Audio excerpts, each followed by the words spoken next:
So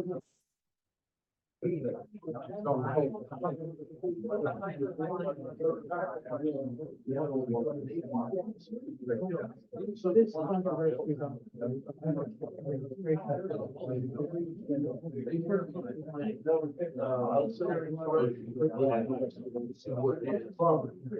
we can work out how you can grab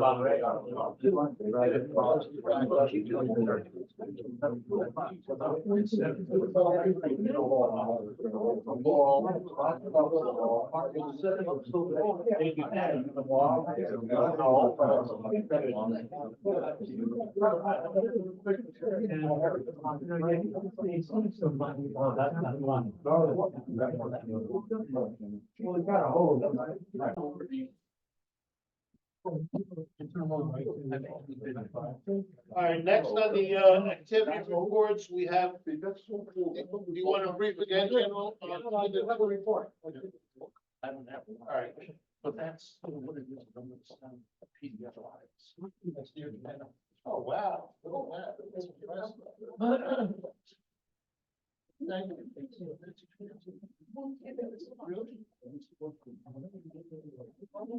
So, good afternoon, man. As King Henry VIII said to his wives, I won't keep you long. So I'm passing out, as part of the, my monument activities report, I'm passing out a 10-year anniversary photo book, just published yesterday. I'm passing one around. And that was produced by, in Boston, we have our bulletin editor. I don't pass that one around, Joe. Okay. You can look at it, but don't touch it. Ski Yaborski in the Post 31 in Boston, we have our own bulletin, and he produced this book for us. Matt greatly assisted. I was in there somewhere doing a few things here and there. And so we paid for this out of the monument account. We thought it was important to mark our 10th anniversary. And we're going to be selling these for $40 a piece if anybody wants one. We didn't print a lot of copies. They're really for thank yous to former members of the committee. And we're going to give two to the bishops tomorrow, and another 3 bishops will get them. They'll all be present. So yeah, so that was a big event. We got it. We're lucky, pleased that it's come out. Also, in keeping with the 10th anniversary, the Monument Fund paid for your sandwiches last night, so we're going to reimburse the committee that put on the convention. So that's, yeah, all right. So that's on the Monument Committee. I'm representing Post 31.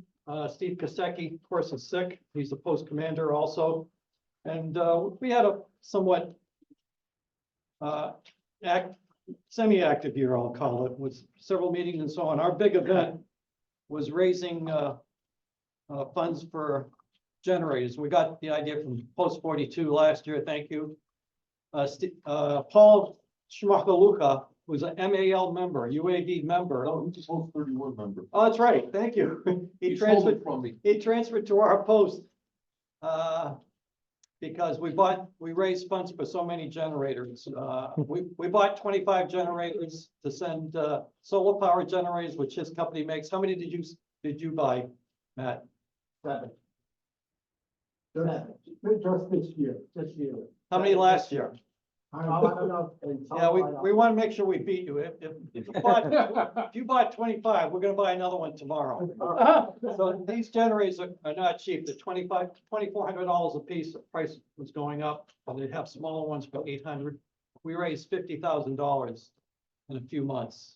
We had some very generous donors. Members of our post bought generators. My church, St. Andrew's Ukrainian Orthodox Church of Boston, bought one.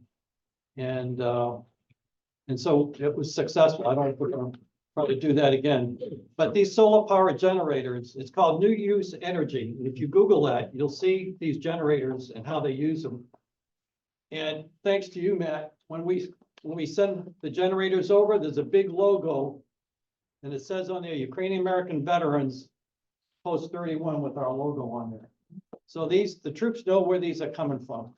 And what are these So those of you who have been in the Army, Marines, you know, generators are loud diesel engines. And if you can hear it, if you can see it, the heat signature of the enemy can take it out. So obviously the solar power makes no noise, heats up during the day. And what are these used for? One of the important things I didn't realize, medics use them. These evacuation hospitals in the field, they use them. And I've seen one used in a motor pool. They're repairing vehicles damaged from the front using these generators using for their power tools. But the biggest use, of course, is for drone operators. I don't advertise that. I tell you that because this, you know, it's become a drone war, as you plainly see on YouTube videos and everything else. It's a new type of warfare that we're seeing what's going on in the Russo-Ukrainian war. So we're very pleased with the outcome, and we'll see if we can buy some more.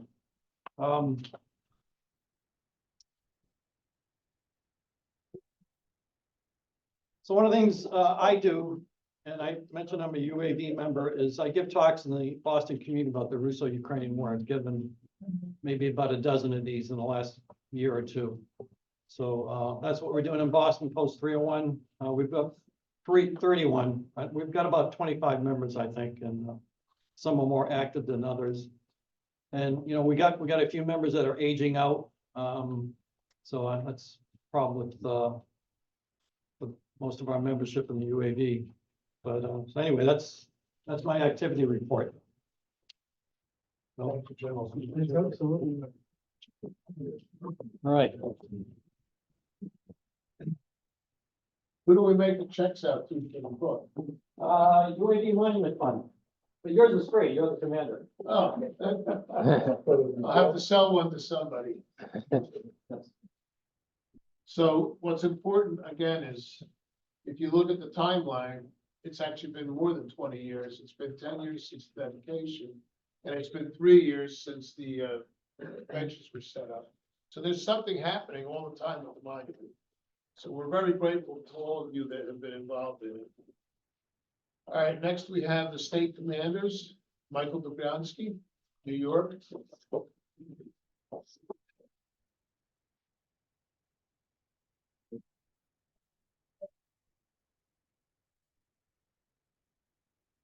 My report for New York State will be brief. A key initiative of our state is to get new members, primarily to get a new post established. Fortunately, can you hear me? No. Our key initiative at New York State is to get not only new members, but establish new posts.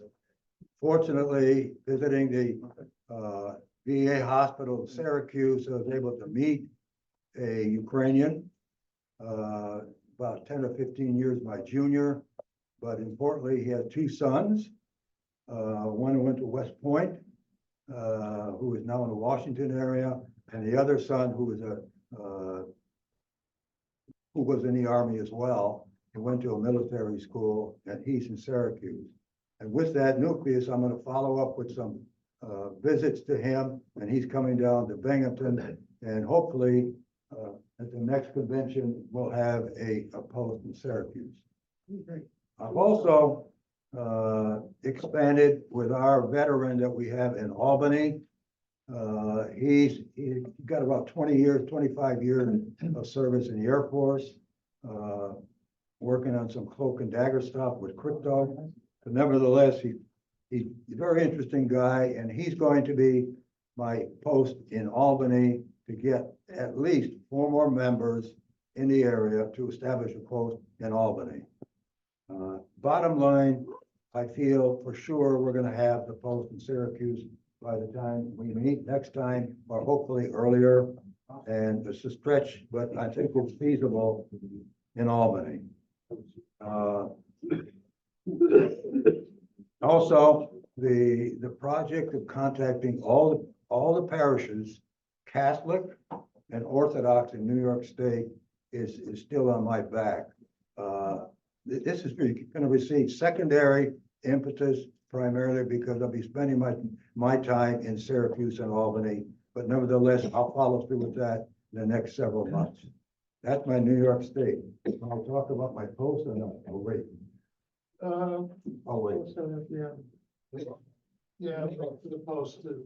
Okay. Let's do the hashtag and then, We had 6 meetings in the past year, well attended. Memorial service for veterans was established. We had a panakida at our cemetery, and I joined the American Legion for special services in 5 other cemeteries in the area, primarily Slovak, Polish, Ruthenian, and so on. On Ukrainian Independence Day, there was a big celebration. We had over 200 people for our flag raising at the Binghamton mayor's office. I was one of the speakers, and I was highlighted on all television, local television, that received a lot of publicity for our Ukrainian American veterans, because I went into detail how our post 43, has been having 50-50 raffles plus donations to forward to our post in New Haven, to Carl Harvey, God bless him for what he's done. And right now, for example, our 50-50 post raffle, I have tickets here, $10 a piece.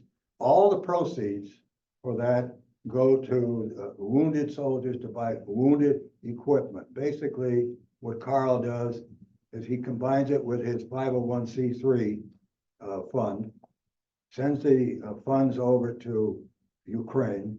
They purchase medical supplies in Poland and Germany with our money. We've been doing that for the past 3 years. We contributed something like $6,000. We hope to contribute more.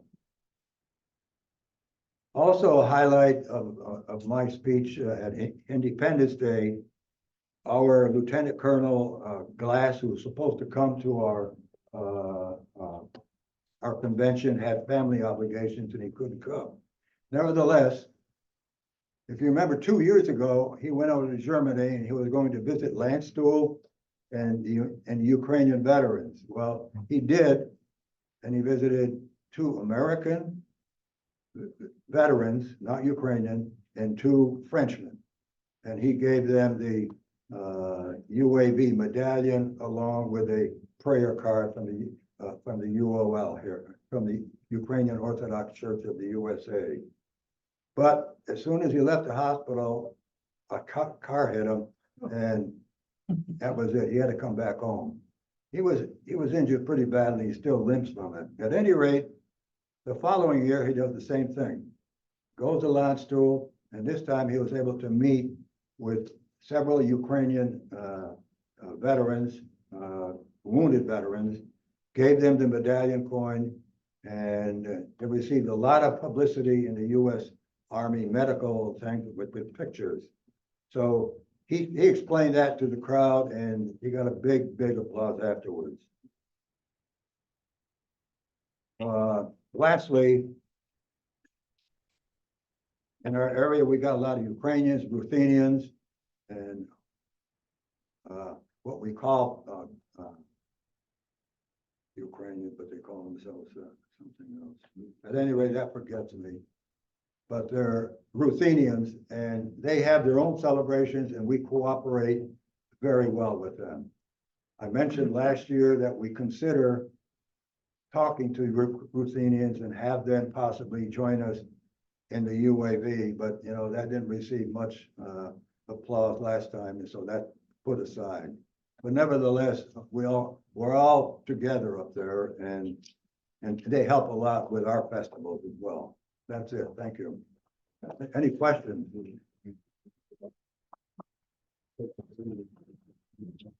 Thank you. Your response, Connecticut?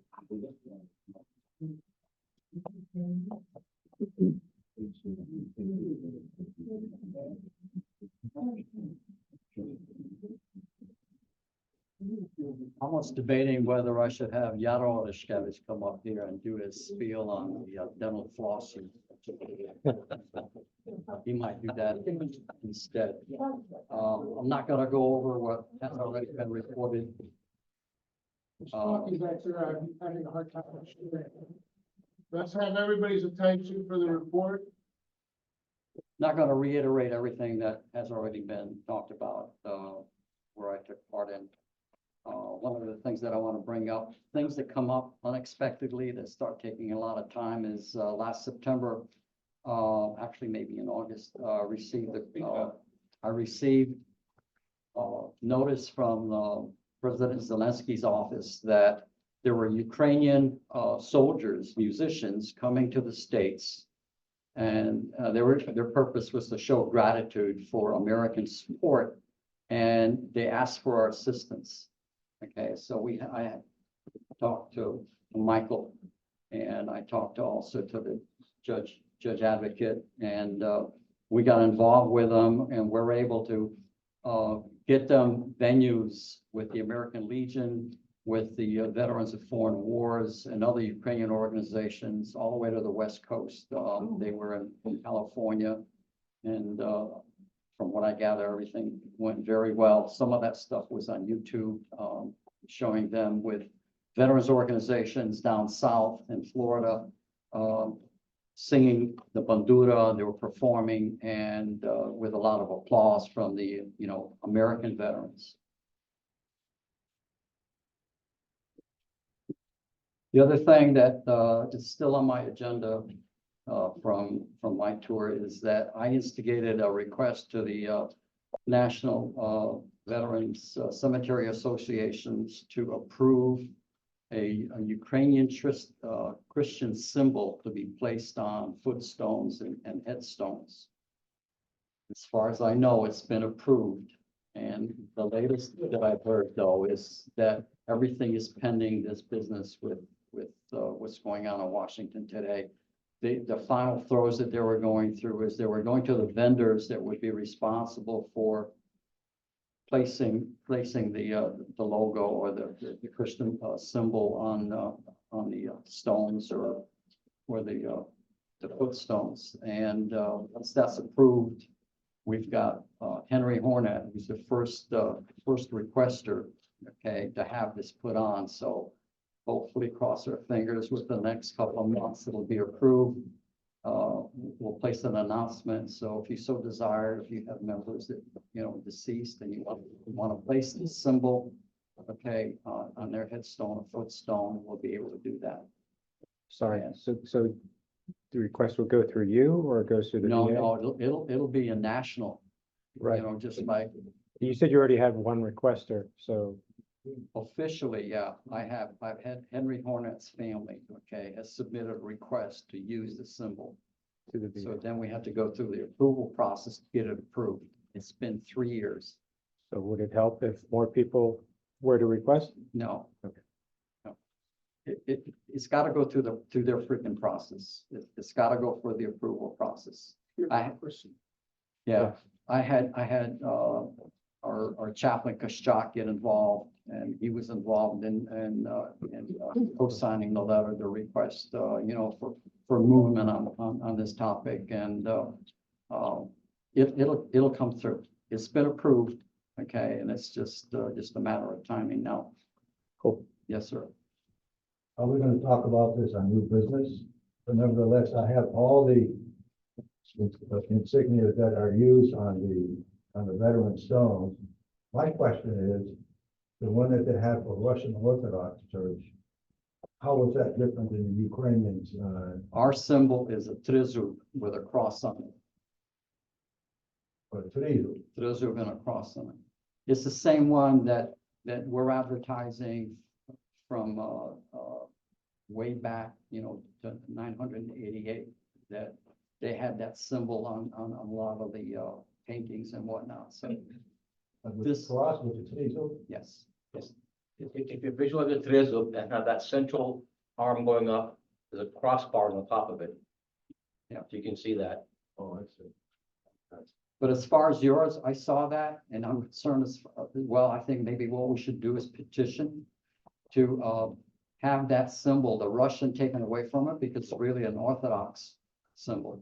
Okay, Well, and it the shouldn't be just Orthodox, Russian. Yes, because Catholic churches have that same. Same cross church, as yeah. well. You have a choice. You can have the Ukrainian symbol, with the cross, or you can, whatever your preference is. Okay. Thank you. That's from that date on, you're not gonna go retroactive, obviously. No. Unless there's a venue that I'm not familiar with, but I think it's just from now on.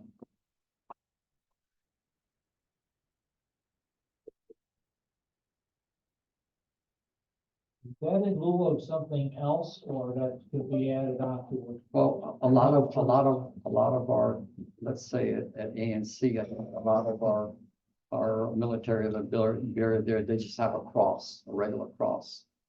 So if this gets approved and the family so desires, they can put in Ukrainian Christian symbol on there, and instead of. They're gonna have, it's another choice, they can't have. It's gonna be at their cost, right? No, Oh, it's gonna be at ANC's? yes. Wow. If you apply for a monument, okay, Yeah. they put in all your data on there, including what you want for the symbol. Wow, it's pretty good. Yes, sir. For these new symbols, are there any cemeteries, one, where it would be permitted, or cemeteries where it would not be permitted use? I don't see any reason if the federal government gives you a footstone or a monument and puts on your military information on there, okay, you can ask for them to put that on there. There's no restriction. So even at Arlington National Cemetery, they would be able to do that. That was Yes. great. Yes, they can. Thank you. Any other questions? I assume that would be also on a columbarium plate too, right? Yes.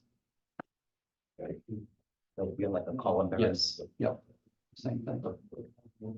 And as far as our posts for Connecticut, we have post 14 in Hartford, we have New Britain, post 15, and we have New Haven, post 33. Post 33, as you know, is very active. They're doing a phenomenal job. We try to support them as we can. They're in the process right now of doing fundraiser for Jitomet, for working with the veterans there with art projects and whatnot to help them with their PTSD.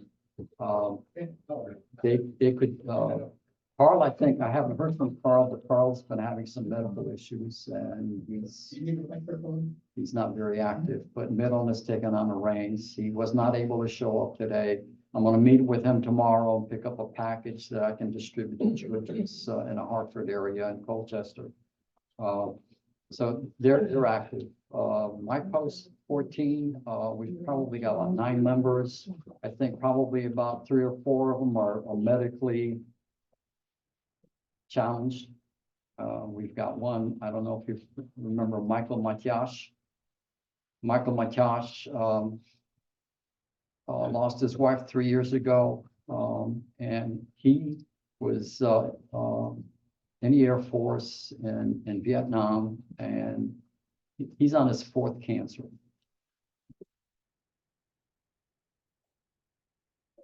Agent Orange. And that's one of my biggest bitches right now, is that I'm trying to promote, and with this business, our guys are going to Ukraine to gel with both the Ministry of Defense and also with the Ministry of Veteran Affairs, not to replicate what was done to our veterans, especially the Vietnam era veterans, and where for 30 years our VA totally basically insulted our veterans that were suffering from PTSD, from TBI, and especially from Agent Orange. They did not wake up to the fact that they had a problem with Agent Orange until maybe about the 1990s, where they first recognized the fact that Agent Orange was responsible for 12 different medical conditions with people that had gone through now. Okay, since then, I think they're up to into the 40s with stuff that this evil thing does. And Michael's a prime example. Michael had thyroid cancer within years after he left the service. They basically told him because he didn't respond to that issue while he was in the service, there's nothing they could do for him. So he was left on his own. The second cancer was prostate. Okay, they recognized that was Agent Orange. and they treated him for that. Then he had liver cancer, and he's been arguing liver cancer for the last 3 years. And the latest report is he now has another cancer, the bad one. I can't even think of it. Pancreatic cancer. Okay, so basically what you told him was that the pancreatic cancer that he has is a non-life-threatening one for the immediate time. And I guess with all the other problems, I don't think, it really matters. He's not using chemo anymore. He's not using any other therapy because he reacted negatively to it. He had an issue with falling down, trying to pick up a briefcase, and spent 4 weeks, 5 weeks in a hospital with a fracture of the hip bone. And he is now home, and he's getting therapy 3 times a week and whatever else. I speak to him every once in a while if we can. So we've got post 14's got issues, medical issues, and now Carl Harvey's post also has medical issues. So pray for them. Hopefully everything turns out. Any questions, sir? Just for your information, there's an official list of Agent Orange related sicknesses that are currently approved by the VA. If anybody's interested, I have a copy here. There's like 15 different things that are automatic approval for VA benefits based on Agent Orange. Includes things like Hodgkin's disease, prostate cancer, what they call fluoration, diabetes, Parkinson's, hypothyroidism, bladder cancer, and so on. MS should be on there. So the other 2 insidious thing is that where I read in several papers, apparently the veteran also has the ability, with having close relationship with his wife, that he can pass some of the negative stuff into his wife, and therefore some of the children might have issues later on in life because of this stuff. So the stuff is brutal. It is really, it's decimated the Vietnam era veteran population. Okay. And I don't know what we can do about it except fight. So that's it for my report, unless you have questions. Okay. Thank you.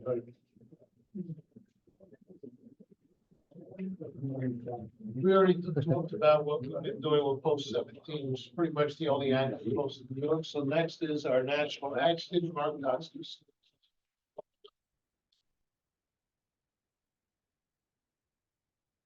Yeah.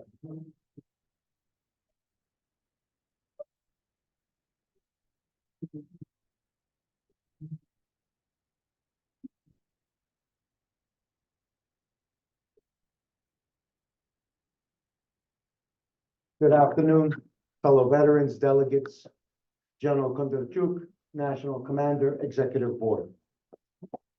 A lot of the things that I joined the organization in November 2024, and I was unanimously accepted by the National Executive Board, and I was recommended by Mike, because Mike Ritzak, because I helped recommend Petros Soda, Major retired U.S. Army, for Hero of the Games at the Devils Ukrainian night in Newark, New Jersey, for the Devils hockey. And Commander Michael asked me to join, and I gladly joined. And I thank you for your confidence in me. And then a lot of the things that I did, I won't repeat again. Mike spoke. Wherever I was possibly, for the most part, I went there as National Adjutant to support Mike at the different events, at the Institute, all the things that were mentioned before.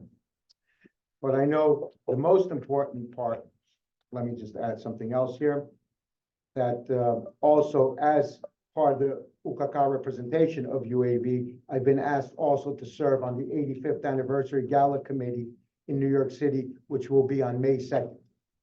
And I also represent the UAV as member of the St. George's Ukrainian Festival Committee, which this year will be 50 years, 1976, 2026. And we're hoping to reestablish the color guard the priests and Andrei Dobryansky, who's part of the committee, reminded me that Saturday before Memorial Day, which is the Saturday of the festival in St. George's in May, is U.S. Army Day or Armed Forces Day. So we'll be there hopefully with the color guard again, since we don't have a post anymore. Post 7 was our legacy post in New York City. And of course, we had post 27 in Brooklyn, which are not shut down. That's why it's heartbreaking when we have to shut a post down. We have to figure out a way that we could somehow keep the post on the books, you know, figuring out the financials, but yet keep the post on the books, because those low number posts, those are the legacy posts, like 7, like 6, like 1 in Philadelphia, which is still going strong, thank God, on the leadership and support of the other posts around them, like 42. Thank you for that.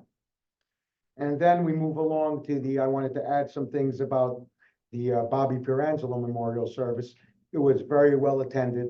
I would say around 300 people, and also that all of our religious leaders were there. Metropolitan Bordis, Catholic Archbishop of the Ukrainian Archieparchy of Philadelphia, representatives of Bombrook were there, of the Ukrainian Orthodox Church, and even from the Ukrainian Protestant community. And together with Bobby Pierangelo's pastor, a lady from the Christ Church of Sellersville, Pennsylvania. It was very well done, and posts 1 and 42 really did a great job. There were 15 of us representing UAV in a color guard and a rifle salute. I see some of the gentlemen here. Thank you. And also the Ukrainian government was represented by Naval Attaché Kapitan Volodymyr Denisov, who's a true patriot.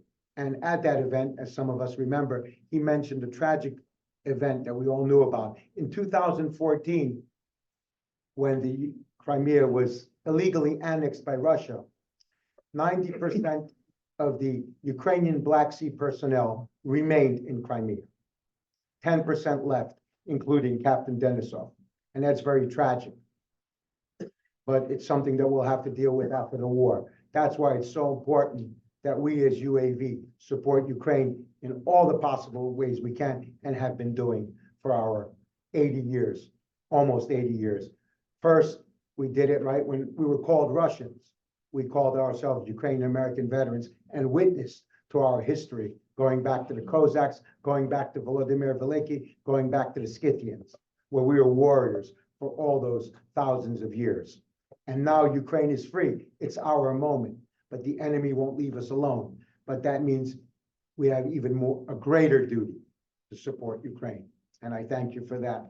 And let's move on then to what everybody is so interested in, the veteran gap analysis trip, which was pretty much, by the time I got to Ukraine, Fontana and it took 3-4 days to get to Ukraine because the luggage was lost. So at last we left on Friday, the 12th, and at last we arrived in Lviv September 16th. Okay, what happened there is Roman Fontana went on his collecting information, and I went on my own duty. So the first thing I ran into was the Chervona Ruta Festival, which was first held in 1989 to celebrate the 10th anniversary of the murder of the great Ukrainian composer Volodymyr Ivashuk. And what happened there is they didn't have a Chervona Ruta festival since the pandemic. And then the war was closed down. But now they were able to have regional competitions, and they were able to gather 220 participants in Lviv that week when I arrived. And that was a bonus. And that was sponsored by the Special Operation Forces of Ukraine, the SSR, as it's known in Ukraine. And cadets from the Ministry of Internal Affairs University in Lviv attended it, and we took part, we took photographs and so forth. I sent everybody the links to the different postings that were done by the different organizations that I met with, and also a report that I'll mention at the end of the talk. Then, after that, we moved to Ternopil. Roman Fontana and myself had a meeting with the leadership, with the Oblastna Viskova Administratia, not with Mr. Nahoda, but with his assistant, Taras Pastuch, who was a veteran who lost a leg and was treated here in Cleveland Clinic. They saved his left leg, but he got his prosthesis in Staten Island. He lost his right leg. But in Ukraine, they were gonna cut off both his legs, but they saved one leg, and that was done here in New York and in Cleveland. So him, other representatives of the Ternopil Oblast, the Ternopil region government, met with us for about 2 hours, Roman Fontana and myself. And we spoke about all the possibilities. They spoke about everything they're doing. And then we left there, and Mr. Pastuk took us first to what was formerly the psychiatric hospital of Ternopil. Now it's called the Psychiatric Neurological Hospital of Ternopil. And there, 200 veterans are being treated for different things, not only for psychological, neurological things, but also for other things. But of course, there's a psychiatric aspect, but it's small. A lot of it is neurological, which they put because of the concussions from the different war wounds. And Dr. Nadia Farion took us around, and the place is very well upkept. They got money from the West, so they fixed all the wings where the 200 beds are. They have recovery rooms, they have intensive care, they have all sorts of therapy rooms. Everything is up to date. It's all German and American equipment in there. Philips, the Dutch, right, Siemens, the Germans, and of course, Hill-Rom and General Electric and other companies. So everything is well equipped. The only thing she wanted was another used MRI machine.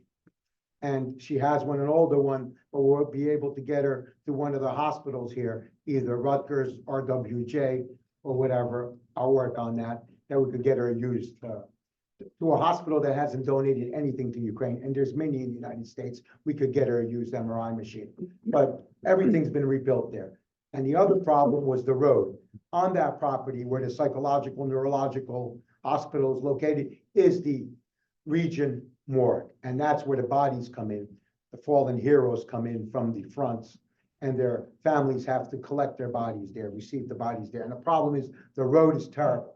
For all the modernization that was done inside the hospital, the road is terrible. But because of this trip, a couple of days later, I heard that Pastuk called me and said that they're gonna lay gravel down and run a steamroller over it. So now there won't be holes. And in the spring, they're gonna lay blacktop down. So that's one of the benefits, because we saw that. And because people complained, and the veterans who were with us on that little trip tour, you know, they saw it, they talked to me about it, and Mr. Pastuk heard about it. A couple of days later, we got some results. So at least they're gonna lay the gravel down, because I never saw a terrible road like that. And here the families have to wait in the mud as they're receiving the bodies that have come from the front of the fallen heroes. So that's another benefit that he was able to do indirectly just by being there and witnessing as American veterans.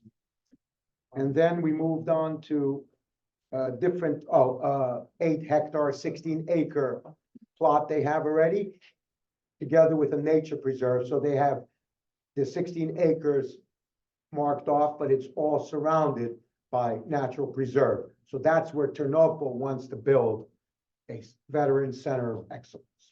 So they have the property. But that's something I'm going to come back to, because this is something that the Ministry of Veteran Affairs of Ukraine, they want to build 40 of these centers.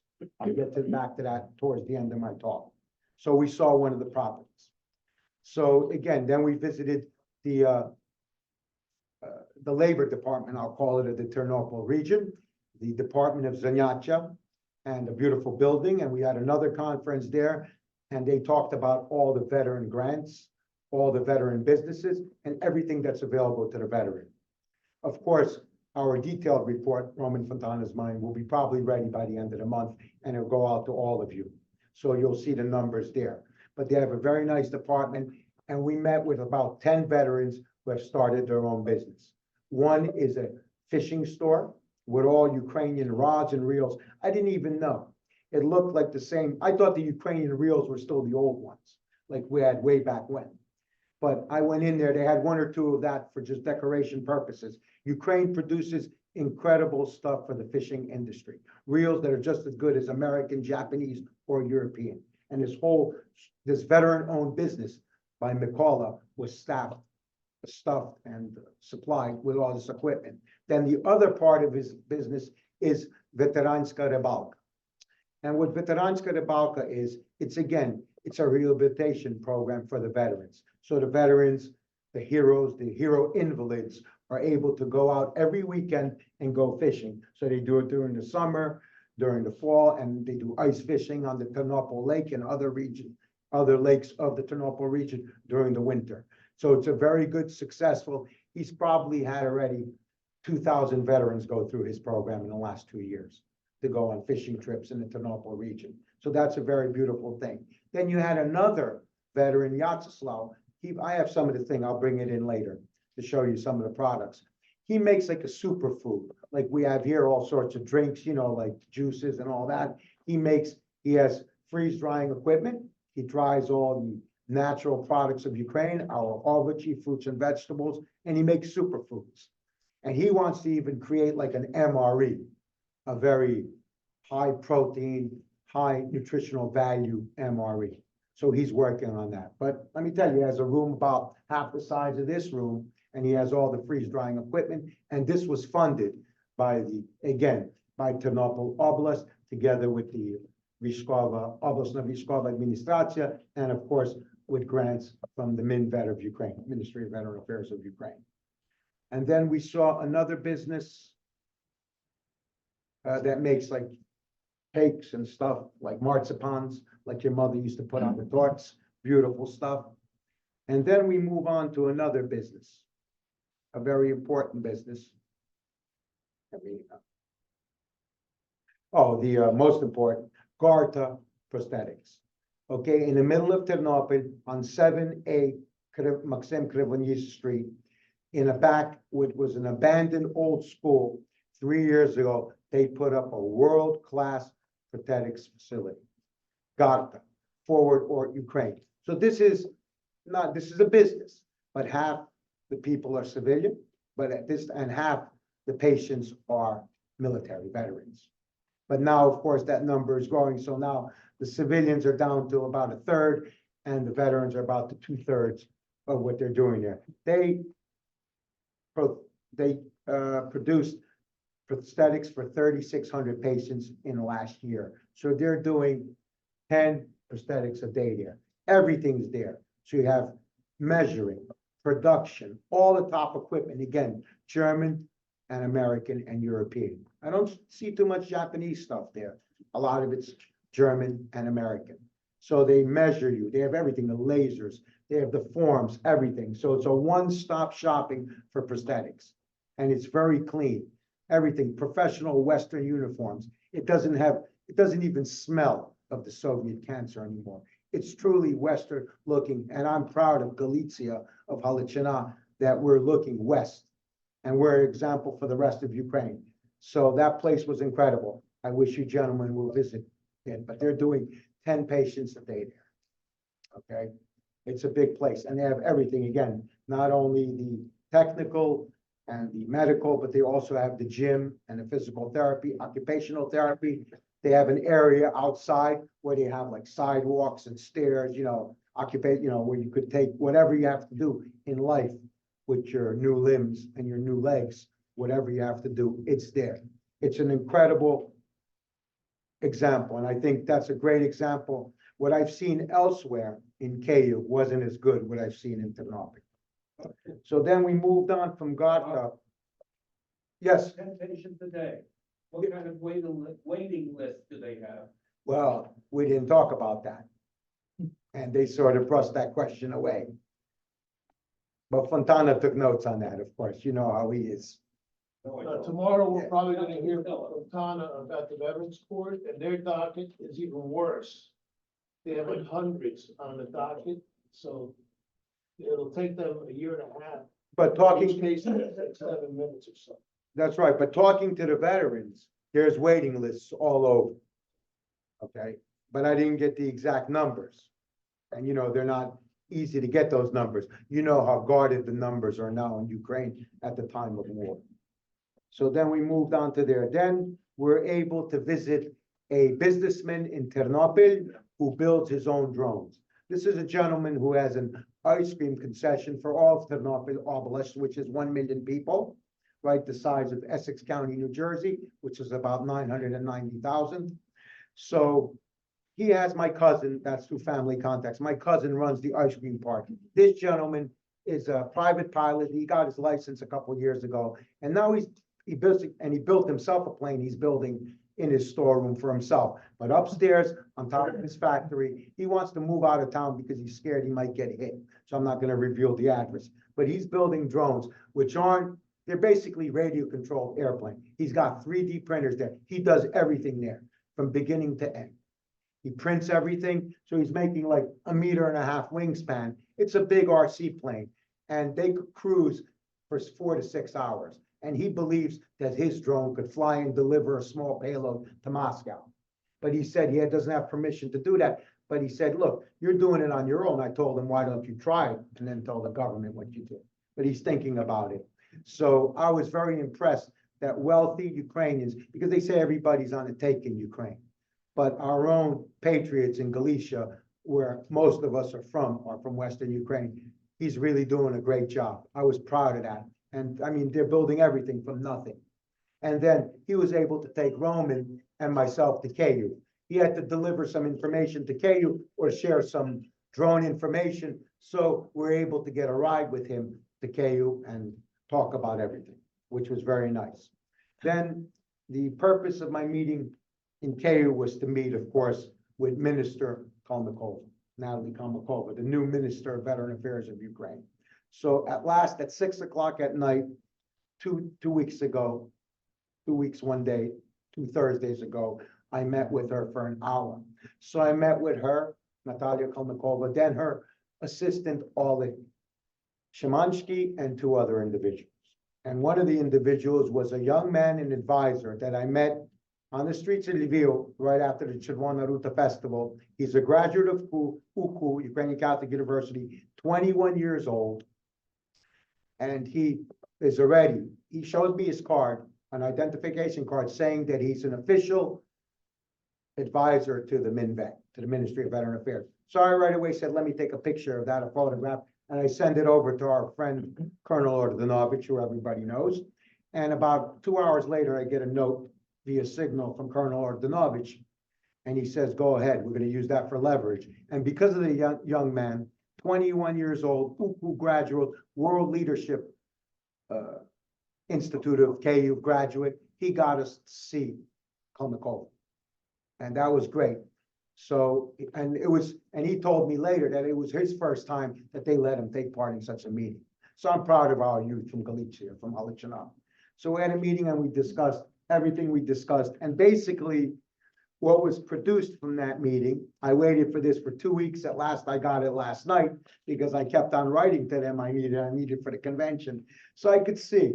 Well, Pastuch told me that a couple of days after, so that Monday, after I met 2 Thursdays ago, so a week ago, almost 2 weeks ago, Monday, Taras Pastuch was called out to meet with Kalmykova. So I guess they had to hammer this out, basically what we talked about. So this is their plan. So I'll give it to you in a nutshell. This might not have the monies. I send it to everybody. Did everybody receive it by the email? Haven't looked. I sent it to the list, to the master list. So the commanders got it, our officers got it. If somebody didn't get it, I'll send it to them personally. I sent it just now. Please take a look at your phone. Why don't you check, Yado? Sure. You'll be the checker. I got it. You got it? And are you able to open it?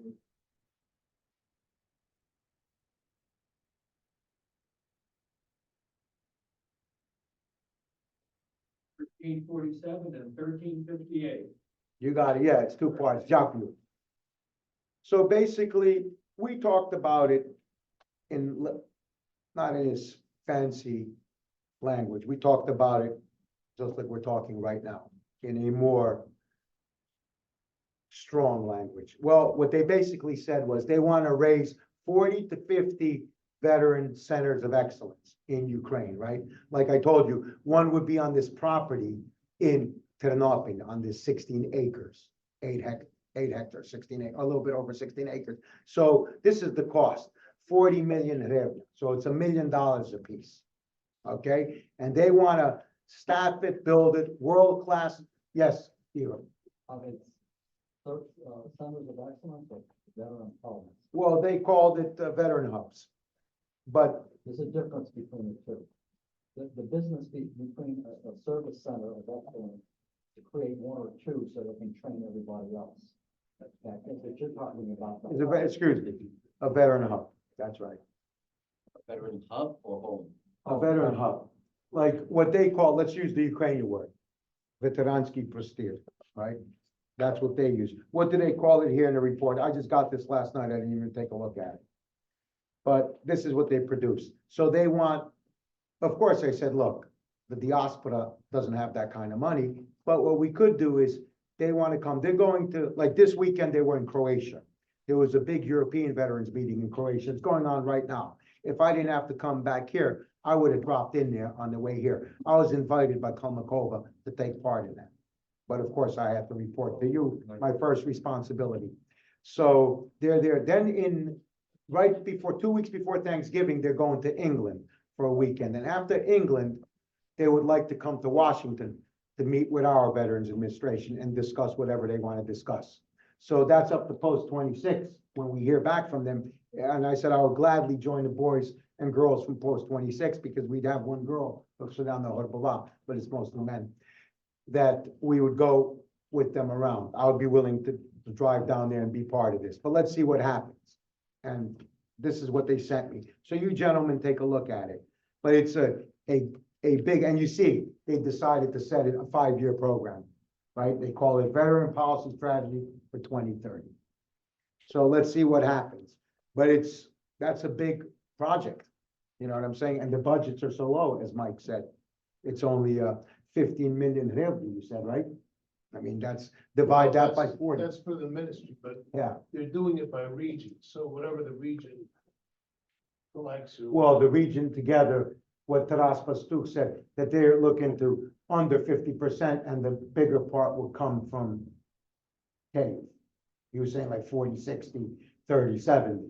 You know what I'm saying? They're not sure. Nothing's written in stone, but this is their dream. This is their, what they call Veteran Policy Strategy for 2030. And so that was pretty much the meeting with Kalmakova. Everything else I needed, I got almost immediately from the Oblast. Ternopil Oblast was very accommodating, maybe because my family is entrenched there, maybe because they're Western Ukrainians, whatever. I'm not going to say anything about that, but I received KU, this took, I guess they had to think about it. This took the longest to get, which I just got yesterday. Now, also in KU, I visited not a veteran facility, but a facility under the Ministry of Health, under Ministerstvo Ochrany Zdrowia, Lisova Polyana, which is for 220 active duty military personnel who have been psychologically, neurologically affected by the war. And it's mostly neurological. So a lot of concussions there. There's 220 patients there. The therapy wings, maybe 40 therapy rooms, 36, 40 therapy rooms. Those wings were repaired in 2021, right before Mike and Ihor visited. So they repaired that summer, and you guys were there in August. So you saw them already. They were brand new there. So the therapy wings were paid for by the European Bank for Reconstruction, some European bank, one of the European Union Bank for Reconstruction. They paid. So those two wings are the 2-floor wing coming out of Lisova Polyana, which was a former Communist Party sanitarium for the elites of KU. Looks beautiful. Everything like that, they even put in an elevator, and they put in a ramp that goes pretty much halfway through the building so they could get enough angle, you know, so it's not too steep, but I never saw a ramp. It's pretty steep. It's a workout for the guys in the wheelchairs, but I guess that's what they want. So that's all done. Now they have money from the World Bank to restore the 110 patient rooms, right? There's 2 people per room. There's only 5 or 6% women, so I'll say mostly men. So there have to be 2 women in a room. So 110 rooms, 220 patients. They have the money already, but it needs to be restored. What they're doing now is moving the patients to different facilities so they can get this work done through the winter and the spring of 25, 26, maybe 27. I figured they didn't tell me when they would be done, but they haven't even started. But they have the money already. And then another nice place, and Dr. Ksenia Voitnitseva, a neurologist, a very elegant and classy lady. She's in charge of it. And she really puts an effort in. She brought in alternative therapies. It's a place like you would see in California or upstate New York, by Woodstock, it's not only, it has all the Eastern modalities of therapy. They got acupuncture, they got all sorts of, all that Chinese Oriental medicine, herbology, they got the bells, they got all sorts of therapies, Eastern modalities together with Western modalities. It's a great center. Now, the only thing is that outside, it's not, I looked at photographs, I looked it up when it was a sanitarium for the communists. The outside was like a park. Everything was manicured, like they landscape Beverly Hills or some nice neighborhoods around Chicago. I forgot the name of the neighborhood. But there, it's all wild. So, I decided to walk all through the property myself. It's a couple acres, probably 5 or 6 hectares, so about 10 acres. And I'm walking in the branches are right in my way. I have to go under them. So that, and then to go, there's a beautiful river there that flows into the Dnipro somewhere further down. And there's steps going down to those rivers, about 10, 20 feet drop. And the steps are beautiful granite, but all they have to be straightened out. It's dangerous now. You would break a leg there. I basically held on to that. I got down there. But still, if a guy coming out, some sort of rehabilitation wants to go to the river, he could fall and hurt himself. That'd be a lawsuit in the United States. So, they could take the granite and straighten it out. So I suggested, I went back in and I was talking to Dr. Ksenia, and I told her, look, why don't you get the guys part of the therapy? Fresh air, when they get a little bit better, they're there for 3 weeks minimum, 21-day stay and up. So why don't the guys go out there with some lopers, with some kose and, clean it up, make it nice. You got strong guys. And it would be good. It would be, since a lot of them are returning to the front, they could reestablish their team skills by working on landscape projects around this facility. But she said, oh, we're not sure if we could do that. Some people complain. They don't want to do that. They want to relax. Okay, so that's something they have to look into down the line. But still, there's only 5 guys. They have 5 guys that are older than you guys working the landscaping. They might not be that old, but you guys look young compared to them. So I spoke to one of the guys. Yeah, he said nobody helps us and they could do very little. So, but yes, Nick. Yeah, I have a question. Are foreign countries investing, to help out with these things, or is this all coming from? No, there's a lot of foreign, like Lisova Polyana, they got money from the European Bank and now they're getting money from the World Bank.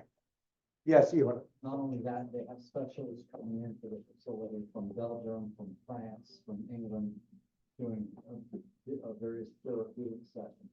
Yeah, there were 2 doctors there, one from the United States, an acupuncturist, Jeff, and another gentleman, Benjamin, was doing the sound therapy. And I also wanted to say that the social work was very good there. They had a whole team of social work. So for those 210 people, 220 patients, they had 8 social workers, and one was specifically for the prisoners that came back from the POW camps. So I went in and the gentleman allowed me to sit in on his session. It was very moving. They've really been affected. Ukraine treats their prisoners like gold compared to what the Russians do, and that might be an understatement. But Lisova Polyana, if we could have more centers like that, there's potential there. But again, the outside, right? They invested all the money on the inside, but why don't you put a coat of paint and caulk a window on the outside? That's very interesting. But again, really, I spoke to a few of the patients. Only one guy complained. So the patients I spoke to there were very satisfied. And then later, I was taking the train the next day, late at 3 o'clock in the morning to Ternopil. And one guy came up to me, he said, oh, I saw you there. And he said, oh, they threw me out there too quick. He wasn't happy because he only got 21 days there. But I told him, look, it was better that he got 21 days than nothing. And he left me alone and I went on my own way. Yes, please, Yaro. You mentioned POWs. Yes. Are you willing to mention anything about the condition of the POWs other than their psychological status? Did they return intact? Yeah, but they returned. He said some of the things they did to them. like something what the Vietnamese did to our prisoners of war. But he got the 12 volts, you know where, they grounded electrical current. When I say intact, have all their body parts. Yeah, this one had all his body parts, but he has arrhythmia because he was getting electrical shock. They were they were grounding an electric on his penis, 12 volts on the battery, And that's the kind of tortures he got. I mean, it's terrible. Okay, then we met from Yisova Polyana. We went back to Ternopil. And Ternopil I would spend Pokrova in, which is a very holy holiday. So it's Pokrova, Day of the Defender, and Day of the Kozak. So arriving back to Ternopil, I was the Ternopil government, the lady in charge, Natalia Zaretsky, in charge of international affairs for the Evrosoyuz and the world. They named me an honorary ambassador of Ternopil to the world. So what I told them, what I'm going to do is forget about sister cities. We have that. What we could have is Ternopil region. I called Trenton yesterday. Ternopil region, state of New Jersey, because I told the aide to the governor yesterday on the phone. I go to her. I go, look, mostly over 100,000 Ukrainians in New Jersey, and I said a lot of those people have roots in Ternopil, so they're willing to listen. And down I'd like to put the Rutgers and RWJ and the medical school to work for Ternopil, and maybe we could set an example there. But that's down the line. But that's one of the things I said I would do. Listen, I can't guarantee anything. And I said the diaspora is already spent a lot, but we have to go. There's a lot of other resources that the Ukrainians haven't touched. And this is this relationship between Ternopil region and state of New Jersey is something new. So this is now sister states, sister regions. So we're going to try that. And then Pokrova was again a very holy day. I went to the cathedral there in Ternopil, the Greek Catholic Cathedral of the Immaculate Conception, same as we have in Philadelphia, the same great feast and the same Mother of God. So it was packed, a lot of young people. Again, the churches are packed with young people. It's something refreshing to see. And then I went to all the celebrations. So they were giving out awards and so forth in a Dim Peremohe in Ternopil. And then I was connected to Oleg Lubinsky. He is a deputy in the Oblast Narada and a veteran. And he's in charge of their veteran organization there. And then also Eugene Stepanov. He's in charge of I forgot to bring in the flags I have later. I'll bring them in for the national commander and the past national commander. The Profspilka of I'll call it the Union of Combat Veterans of Ukraine. What they call the Profspilka Членів Учасників бойових дій. Profspilka Учасників бойових дій, which I think Union of combat, but of Ukraine. So they got 9. This organization is based, Mr. Stepanov, he's based in Ternopil, but they're in 9 oblasts. And they have our black and red colors, our nationalist colors. So they're very motivated and they're doing a lot. So again, most of the veteran work after being there, most of the veteran work still depends, just like we depend on ourselves. Plecha to plecha, right? Shoulder to shoulder, peer to peer. That's what veterans is about. So I noticed, you have the ministry and all that, but it's still going to depend on the veterans. And one veteran in Ternopil told me, because I talked about the veterans as being a potuzna politichna sila, right? An effective political force after this war that could give us the Ukraine that we've been dreaming about since we've been children, when they were calling us Russian. Remember when we were kids, they called us Russian. But now it's still a mess. Imagine 34 years into independence, we're still fighting. We're still dying. So hopefully these veterans, which will probably be over 2 million veterans, and then you think about 2 million volunteers and services around the front and around the war, there's going to be a 10% of the population, which is going to be linked intimately to the war.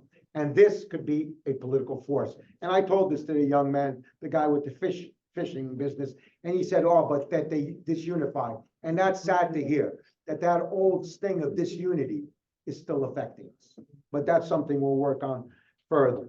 So then after leaving Ternopil and the beautiful day of Pokrova, I went to another concert at night And that was funny, a free concert sponsored by the Ternopil City Council of their instrument, their wind, their Papa band. But I mean, there were 60 people on stage. And imagine, there were only 20 people in that hall that holds about 800, which I was early in the day where they given out the medals, it was packed. And here it was empty, because I guess it was 6:30 at night or whatever. And a lot of people didn't have a day off for that time. So again, then I left, then the gentleman from the Prospilka of combat veterans, Uchastikli Boyevich, he drove me with another lady who was the only lady in their unit. They drove me, she's a singer and a teacher of music. So they drove me to Lviv. So that was nice that I was able, I only had to take the train once. I was driven by veterans and people that support the war effort all over Ukraine. I went back to Lviv. And in Lviv, it was again Friday, Saturday.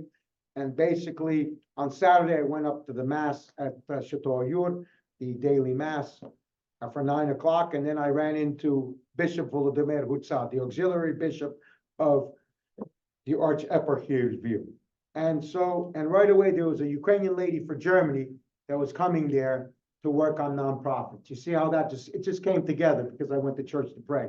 And then, so the bishop invited me, they opened the cafeteria there, which they got good pizza, St. George's cafeteria, and we sat there. He took us around the grounds and I got information. So I even talked to this woman from Germany. And of course, the Germans are doing a lot. So I would say out of the European Union, you have the United States, the biggest ally. But out of the European Union, the biggest investor in Ukraine for the past 34 years is Germany. So of course, this lady came to investigate possibilities where German nonprofits could put their money into Ukraine. So it's a very interesting conversation. I have notes on it. I won't, but that's something we could also build on. So after that, I was sent over with this lady to meet Father Andriy Snidanich. He is the Lviv Archieparchy chaplains, and they run the Garrison Church, a former Jesuit church, which the Polish government gave money to restore, a beautiful Roman Catholic church, which is now our Greek Catholic church, which is the Garrison Church. That's where all the funerals of Lviv come in. So when the fallen heroes return home, that's where the funeral starts, and then they go to the Field of Mars, which I forgot to mention. My second day in Lviv, I went to a funeral in the Fields of Mars, and it was raining at 12 o'clock. And I just happened to be there looking around, and just 200 people came in. So I joined the funeral. And then at the end, I said who I was, and I saluted the man who died, 50 years old, Michael. And then his family asked me to go to the Tresna. So even there, I felt as if I was at home. I mean, it almost brought a tear to my eye to be with these people, that they accepted me. And I told them about the veterans, and I said a few words, and I sat with them like I'm sitting with you in fellowship. That was very moving to start my trip to Ukraine.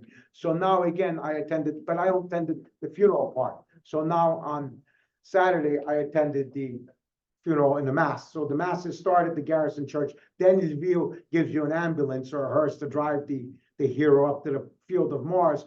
But they also provide 2 or 3 buses for the public and family for free to drive you up there. But I didn't go, I had to go to Uku. So I'll get to that next. So we met the chaplaincy, right? And Father Andriy Snidanich, we went underground, beautiful stuff. He showed me the book. So Lviv Archieparchy has its own chaplaincy. This is separate. So you got Father Zelensky and Bishop Bogdan are the official ZASU chaplains. And then you have Lviv Archieparchy has their own. I mean, they chaplains, but they're civilian chaplains. But I mean, because they're not army, but yet they go to the front line. They do service to families, but they're not military. So there's a whole bunch of them. So very nice, very well organized. Again, like I said, in many places in Ukraine, I always repeated this, to where there was in the Ministry of Veteran Affairs or among the organizations, among the people. Remember that without the Ukrainian Greek Catholic Church, there is no modern independence movement. Без Української греко-католицької церкви нема модерного національного руху в Україні. That's period. That's a reality. And I stand by that. So after the Lviv chaplaincy, then actually, no, that was Saturday. Then Sunday, I went to church again, and I met with the pilgrims, and the bishop took his pictures and his vestments with me, and we went again down, and I spoke to the pilgrims who had lost some people in the war, their family. I sat with them, prayed with them. Then on Monday, I went to Uku, and that was a very good meeting. Now, Uku, I met Andriy Kuruchka, who is in charge of the development. And so, remember, UKU is a university that's based on the Catholic intellectual tradition, like here in the United States, like Fordham or Loyola or Seton Hall or the 1,700 that we have in the United States, which 100 are Jesuit. As you know, some in your area there in Chicago and other places around the country. So we went there. So it's a very beautiful place, all modern, but it's next to the former headquarters that was being built in the late 80s to be the communist headquarters of Western Ukraine. So now it's the revenue building, it's the IRS building as Ville, next to the university. But the university is all modern and the chapel of St. Sophia is beautiful. So we went up to the terrace. On the 5th floor in the building, they have the terrace overlooking that whole region. So we talked, and I also met the one veteran who was wounded and is now working for UKU. He's a one person, and the rest of the veteran affairs of UKU are staffed by volunteers. He's the only paid individual. Andriy Kaspishak, a veteran author, a young man about 30 years old. And I spoke to him for an hour. I mean, I was there for about 3-4 hours. And he spoke about veteran affairs. And so next to UKU, this former Western Ukrainian communist headquarters, which never came to fruition, right? You have the Podotkovy Budenov now, and in back you have this red building. It was going to be it's a citadel. The walls are maybe 1.5 meters thick, and it was never completed. It was going to be a conference center for the commies. It was never completed. UKU had to buy that, so they bought it, even though it's connected by a parking garage to the Podotkovy Budenov, because I said eventually you're going to have to slice that off, but they'll figure something out. But this strong red building never completed is there. And they would like this to be their veteran hub, what they called it, a veteran center for unity. Like they want to unify the veterans with the world. I mean, they have a lot of ideas. And this project, 4 to 5 million. So what I recommended is when I go to the UKU luncheon, I'm going to tell Vladika Boris, if I could say a few words at that luncheon in 3 weeks in New York City and say, look, you have UKU has all the different funds within its foundation here, which is headquartered in Chicago. So why don't we have a UKU Veterans Fund? So people could say they want their money to go to scholarship, they want their money to go for capital improvements, and how about we have a UKU veteran portion of it? That's what we have to think about. And maybe you guys from Chicago could light a fire under their ass over there. Okay, but basically, and I think that UKU, I was really impressed, and that's ours. That's again, Greek Catholic, and we could set the standard. At UKU, compared to any, I visited 5 or 6 universities there. The one that's closest to what we have here is UKU. It's completely modern, and again, it doesn't smell, as Mike says, of the Soviet cancer. Okay, then I went to I forgot to mention a concert.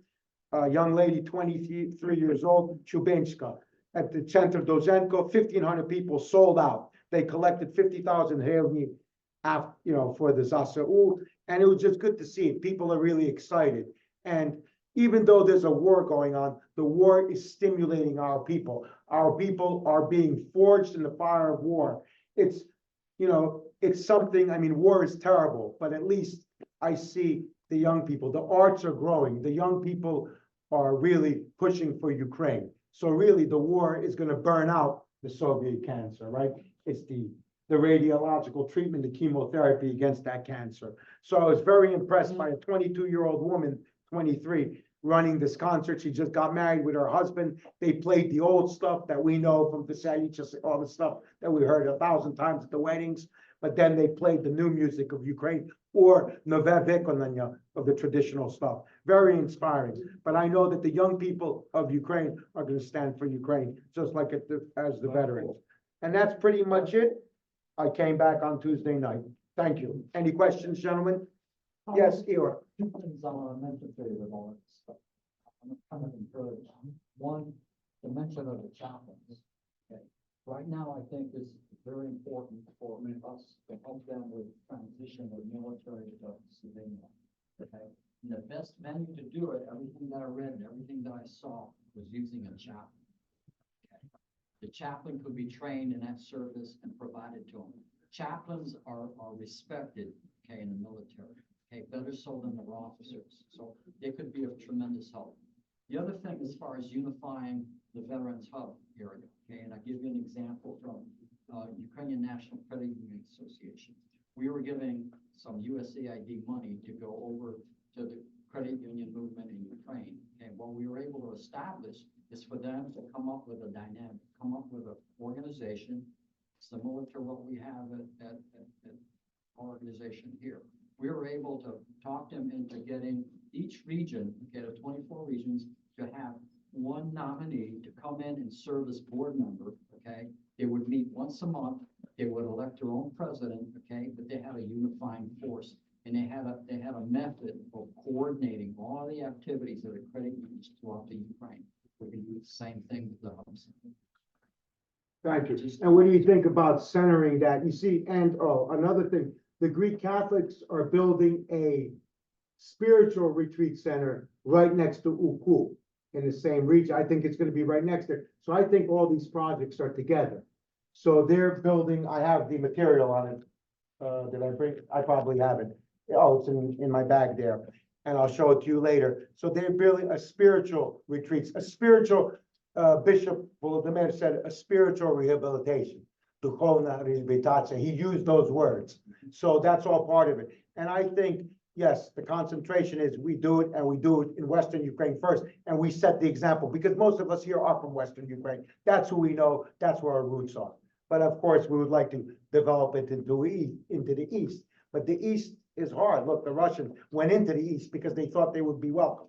Don't give up on these. Yeah. Okay, I know. and there's a lot of patriots and It is, you're right. It's the greater Ukraine, Velika Ukraina. We're nothing. We're only three little states, maybe the seven. center of Ukrainian language is in Poltava. Okay, and to this day, I must cry. Last time I visited Poltava, the Ukrainian there was flawless. They didn't have this surgic stuff or whatever else. It was beautiful Ukrainian. That's right. All the villages in the East were always Ukrainian. They put the Russians into the cities. That was always the plan. Any other comments, gentlemen? Questions? I was also just gonna comment that, when you mentioned the 23-year-old lady, Ukraine has been independent for 34 years. So when you have somebody who's 23, and then protract that over the total population of Ukraine, easily a third of the population never lived under the Russians, never lived under communism. They have no reason to agree to live under the Russians. And so needless to say, they are probably the bulwark of the fighting force against the Russians, because it's their freedom that they're used to. That's the generation between 25 and 30, well, between 25 and 60, but 25 and 30 are the, yes, Pan General. Soldier, 42 years old, Yeah, that's right. not And 30. you're right. And most of the guys I saw, right, there's a lot of guys already 58, 59 serving. And they came around for a second round. They served in the They're 14, from 16. all parts of Ukraine, Mr. Adjutant, not just the West. Well, I understand that. I just want to make a comment to sort of defend Eastern Ukraine. I spent 12 and a half years in Ukraine.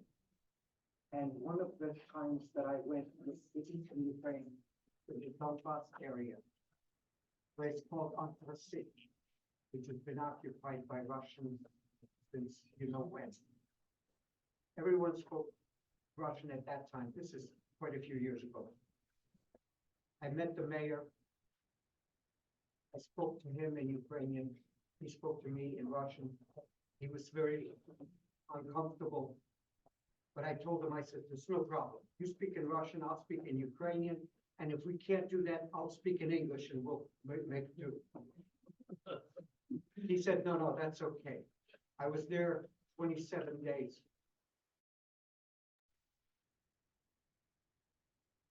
I dealt with the people there, and they were all very much like someone said here, Russified. At the end of that, as those people have been to Ukraine know, they always have a banquet or a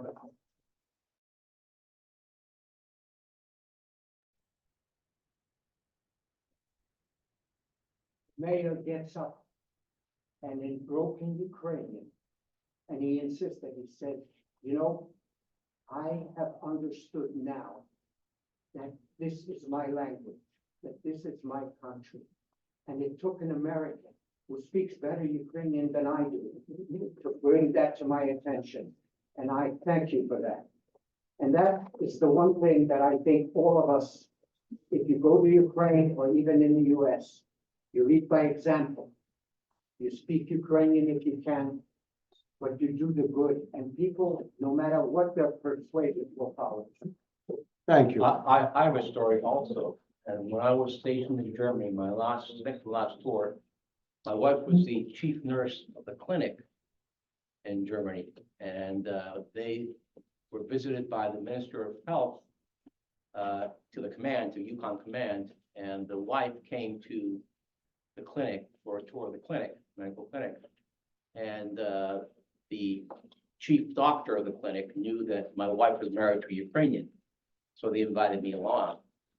The Minister of Health's wife came in there, she came in with a perekladchik. And in all conversations, she was talking to the perekladchik in Russian, and the perekladchik would then talk to the medical staff in English. And at the very end, when she was leaving, because I was introduced as a person of Ukrainian descent, when she was leaving, she turned to me and in perfect Ukrainian, she said, "Треба колись прийти і відвідати батьківщину." And I was floored because for the entire time, that woman was speaking to the perekladchik in Russian when she could have been talking in Ukrainian and converting it. So that tells me something also, you know, I wish things were as, you know, as pretty as we all think, but there were some pros and cons in there. And I guess she was still part of the old regime because this was back in 1999. Yeah. What is worth? Well, again, even the Russian speakers, I met some of the veterans who happen to be from the Eastern Russian speaker, but they'll never want it. They're Ukrainian patriots, I'll admit that, talking to them. And they're making an effort. And some people told me that 3-4 years ago, or 5 years ago, they were still speaking Russian. Young people who are now like 30 and they were 25, 20, into finishing college, and they said now they're speaking Ukrainian. And they told me that of their own volition. So that's impressive too. It's changing. The Soviet cancer again is leaving us. And for surely the war will burn it out. Thank you, gentlemen. Before why don't we take a 15-minute break?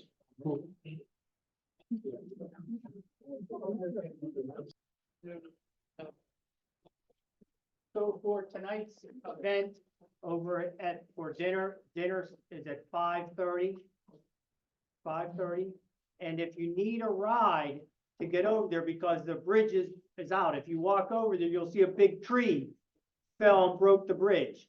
So if you need a ride over there, we'll meet here. Over there. Over there. Where is over there? The Sisterhood Hall, which is by the cathedral. It's next to the cathedral. Cute little white building. How many meters is it? It's approximately 300 meters from here. You got the group squares?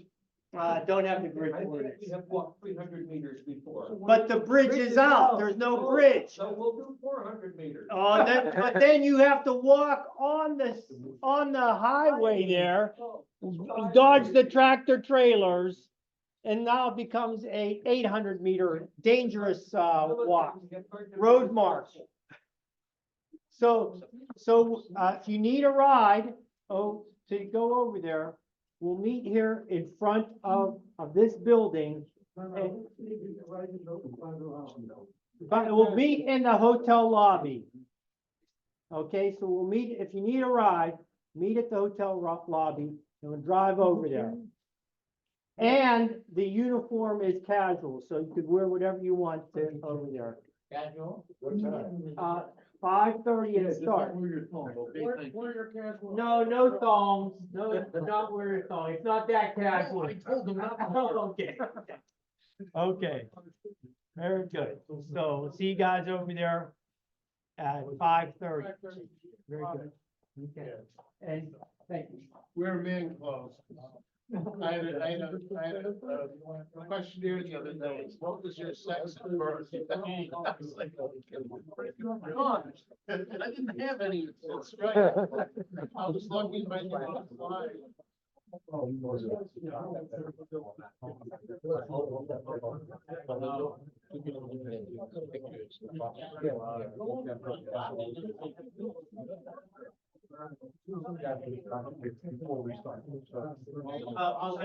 Another housekeeping issue, so tomorrow, we're going to buy more coffee for breakfast.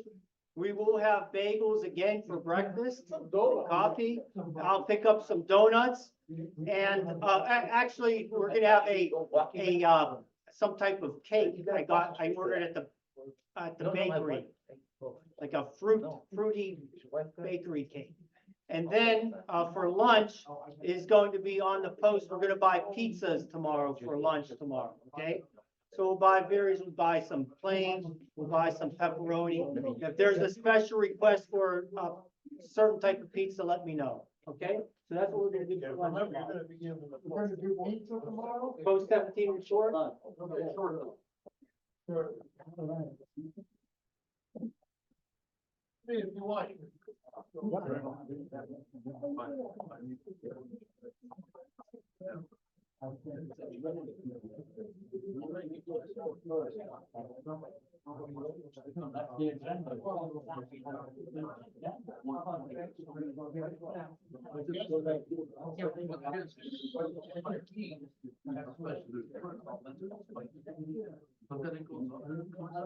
We do email.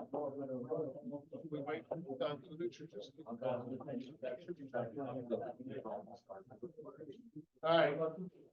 So the next we have post commanders. So I would invite all the post commanders to tell us what you've done in the last year, what you want to share. And I think it'll be. All right, post one, of course, is Edward Zeding. I reported already under my historians section. All right, I'm acting commander for post 6, and I already talked about what we did. Yehuda is post 14. Already did. He did. All right. Emmerich Prestash, post 15. Not here. He's not here. Passed So. away. Hold on, 15? No, that looks bad, that's, he's supposed to be post commander. Oh, Michael Walsh, okay. Just call up. the whole Passed number. away 3 years. Yeah. Post 15. Post 15. Mike, could you come up to the lectern, please? Yes, sir. Up to the podium. It's not a podium, it's a lectern. Professional model is gonna pay me. Yeah, yeah. Then I can actually, it'll pick you up on the microphone. Michael Wolk, commander of post 15, New Britain, Connecticut. Sorry to report that our post is not doing very well. We are down to 5 members, 2 of which are incapacitated. So that leaves the youngest member out of the 3 actives at the ripe old age of 84. That's me. And the only events that we're able to do is we do sponsored laying of the flags there at the Orthodox Cemetery in New Britain. We have the Sunday school children, they go out with their teacher and they actually put the flags out in front of every Ukrainian veteran's grave. And then on Memorial Day and Veterans Day, we lay a wreath in front of a monument dedicated to veterans. And that's the end of my report. We're hanging in there. We have very little potential for acquiring new members, unfortunately, in our area. So it's sad news, but we're going as long as we can. Thank you. Any questions? We try. That's the point you're here. All right, next would be Jim Fedot, post 17.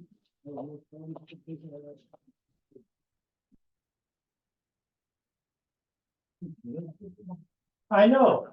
I've got these shoes at the Goodwill. So our post 17, Passaic New Jersey, Whippany, New Jersey, Northern New Jersey.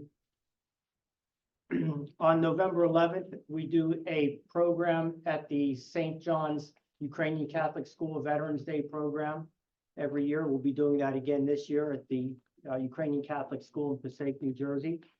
We did a SUM drone project. National Commander Hritsak spoke a little bit about that. Post 17 bought 2 drones, approximately $500, and the SUM kids built those drones. But what was good about that project is the kids got involved and SUM got involved and ended up doing a fundraiser and buying drones on their own and sending them over to the Ukraine. And it was with our team up. So that was a real good project. So the post 17 started it, and then it just took off within the SUM organization. And we worked with the kids on that. This year, of course, we hosted the post. So every Monday, the last Monday of the month, we held meetings to prepare for that. Thank you, Matt, for coming out because you have a lot of institutional knowledge and helping us. And we did drink a lot of beer too at those, after those meetings. So that was a lot of fun. Yeah, that was a good time. So every Monday we met, and then we also had our post meetings, which would intersperse in between then. We held the Memorial Day service, which is the Sunday before Memorial Day at the cemetery where we have a monument in Paterson, New Jersey. Bill was going to come, but on the way down, Bill from Spring Valley, New York, got in a car accident and didn't make it there. So, and as he said, $6,000 later, is that right, the price? So thank you, Bill, because Spring Valley often comes to our events down in Passaic, New Jersey. So thanks, Bill, for attempting to come down there next year. And then we participated, thank you, Commander, for participating in the Ukrainian festival at the Whippany Church. So we do the color guard for that. So, and that's our report. Thank you. I'm working on it from nobody. Right, that was the drinking beer part. Yeah, and when we were at the Memorial Day thing, we went to Passaic, Ukrainian National Home. Oh, And who was the person that spoke? That was actually pretty interesting. So before post 17, we would have our event for Memorial Day, and then we'd go to a restaurant and have lunch. It's kind of more of a fun type of an event. But this year I wanted to reinstitute a more formal event where we had a guest speaker. And so we went to the Ukrainian Center and we had a guest speaker, a young lady. Her brother was killed in action, half Ukrainian, and he was killed in action in Iraq in 2002. And so she was the guest speaker. So every year now for a Memorial Day program, we'll meet and have a formal guest speaker. Thank you. Yeah, and we always remember him, which I think is very nice. And so the mother, Nadia, came to the event. So it was good time, good event. Yeah, that was good. Good move, Jim. Thank you for reminding me. Yes. So next we have, you want to give a post 19 report? Will you? Please. William Johnston.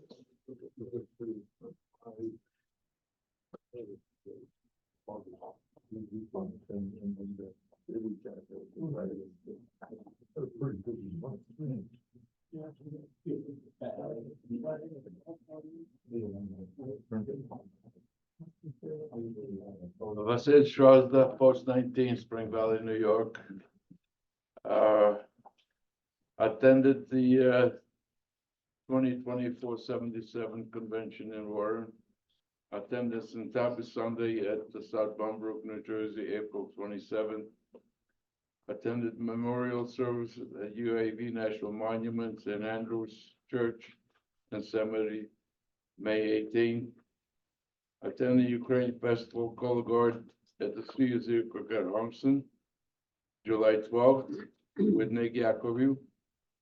Attended Holy Ghost Cemetery in passing American flags on graves of the deceased veterans, July 20th. celebrate the Ukrainian Independence Day at St. Peter and Paul Church, Spring Valley, by raising the American flag. And last, we went on a cruise to Turkey and Greece, representing UAV with Nick Yakoviu at the Veterans Recognition Day, September 13th. Yours truly, Vasil Shasta.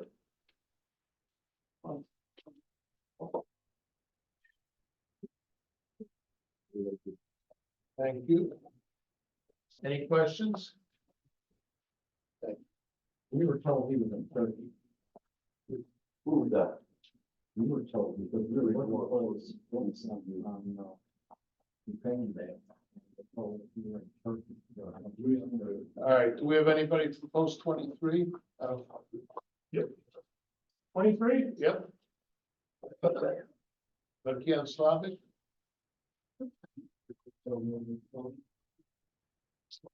Okay. Hello, Bikini. Slava. So I'm Markian Slavic, from Buffalo, New York, post 23. And, it's been a rough, just like the other gentleman said, a rough few years. We lost pretty much, much of our leadership. So I've been trying to take over, and out of 8, members, we have really three of those that are active. What we do is, 3 of us, have joined in the protests and rallies that we have in Buffalo. There's a square there, Niagara Square, and it's renamed Freedom Square in honor of the freedom of Ukraine. So at any time there's protests, we go there and fly the flag. In addition, we had a group of Ukrainian veterans. They're injured. They're from protests. I don't know if you're familiar with them. They were looking for money for prosthesis, and our post donated money for them to help them out. In addition, we lost 2 more members, veterans. We conducted their honor guard and participated in their funerals. But the biggest thing is, because of our numbers, we join with other organizations, people, Ukrainians of Buffalo, and they raise a lot of the money in our area, mainly for medical equipment. So most of our members help them out individually, do whatever they need help in, and help them raise money and any other endeavors. And as a matter of fact, this Sunday, the 19th, there's called a pierogi and a soup fest, and they make some delicious food there in St. John the Baptist in Buffalo. So that's what we have primarily been doing, and we hope to try to get more members. We're working on it, so that's all I have. Thank you. Roman Fontana used to be a member of you guys? Who was this? Roman Fontana? No, I thought he was from Buffalo. he was, but he was never there because he was in the DC area Oh. for a while. Roman Cook, what is that? I was. Yeah, what's Roman his name? McCool. And We got rid of Eugene him. was also a member of that post. Yeah, so, That's no, right. That was the first 4-star Ukrainian general. that was, Right. oh, really? Oh, Yeah, yeah, he's still there. yeah, your skill goes there. Okay, very good. Commandant of the Marine Corps. Yes, He was from Derby, Connecticut. Actually, Yeah. yes, he was. All right, thank you. Yeah, Bill Clinton and Bobby gets named. All right, post 24, do we have a report? This year I have a report. All right, good for you. So I'll take twice the time allotted me. You are ready to go. So fellow veterans, my name's Al Kravchuk, Hanashimo Omedan. I grew up in Cleveland, but moved my family to Orlando, Florida in 1983. And then to Charleston, South Carolina in 2017, because my wife wanted to be closer to the youngest grandchildren on my son's side. She passed away while in Charleston. I moved back to Cleveland. Moved back to Cleveland October of 22. So rejoined the UAV. Shortly after moving up there, finding some of my old friends like Roman Rokoska, who was the present commander of our post. He and I were classmates along with quite a few other people there. So on the report here, we held 10 general post meetings and 12 executive board meetings during the year. We participated in the City of Parma 4th of July parade, the City Polish Constitution Day parade, and the Ukrainian Day Independence Day parade was August 23rd. That's the largest parade in the city of Parma. Parma's has divided or named certain sections of the city like Ukrainian Village, Polish Village, and some others. And we have the main presence there. We coordinate a lot of the things with the American Legion Post 572 there in Parma. They have an outstanding, well-respected color guard. So we join with them in the parade and everything. They lead with the color guard. We're right behind them. Sometimes we ride with the deuce and a halves because some of us don't want to walk too far anymore. But we also participated in the City of Parma Memorial Day ceremonies, the Veterans Day Memorial observance at the State Road Veterans Memorial Park, the December 7th Pearl Harbor Memorial Ceremony at the USS Cod, which is on the lakefront, Lake Erie lakefront by downtown. The USS Cod is a World War II submarine, the last World War II submarine in existence. It's been restored beautifully. It's a very nice park there. It's very popular. It was designated a National Historic Monument, National Historical Landmark in 1986, and is birthed at the Cleveland lakefront. There's a park created for it. We distribute poppy flowers in the latter part of May, early part of June at the various Ukrainian Catholic and Orthodox parishes. For Memorial Day, we place the U.S. flag at the Veterans Grave sites at the St. Andrew's Church Cemetery, formerly the St. Peter and Paul Cemetery, and at some of the other smaller cemeteries around the city. In addition to our annual Christmas dinner at Olesha's Tavern in Ridgefield, including our sponsors and spouses and friends of the post, we also enjoy a luncheon on a cruise ship Good Time 3 on the Cuyahoga River, which is now clean. It doesn't burn anymore. You remember that, right? And Lake Erie downtown area shoreline. It was a very informative and entertaining cruise, and we're looking to doing some more similar in the future, or maybe taking the train ride through the Cuyahoga Valley National Park.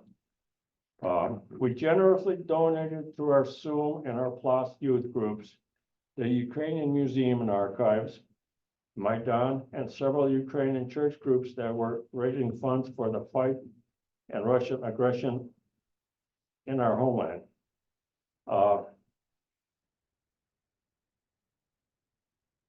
Let me just end it there. God bless America. God glory to Ukraine. Heroyam Slava. And I did offer a special bonus to our friend from Cleveland, Ohio, that I would show him where Jimmy Nuke's grave is, which is not far from the monument for the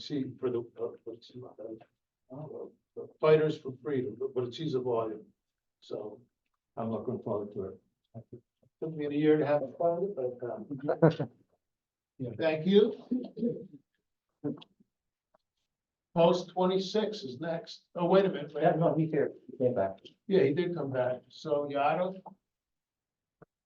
Your post report? I sent it off to you guys. Oh, can you give a verbal? Can I do a verbal? So I can't. Okay. let's, I don't have it written down anywhere, so I'm sorry.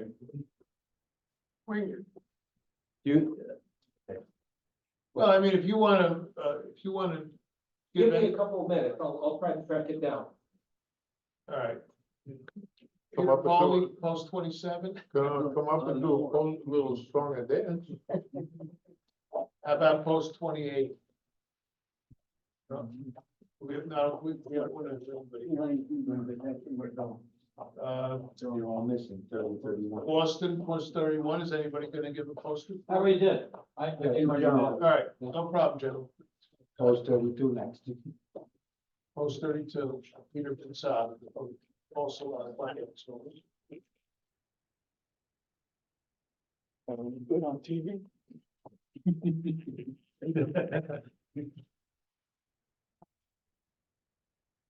Good afternoon.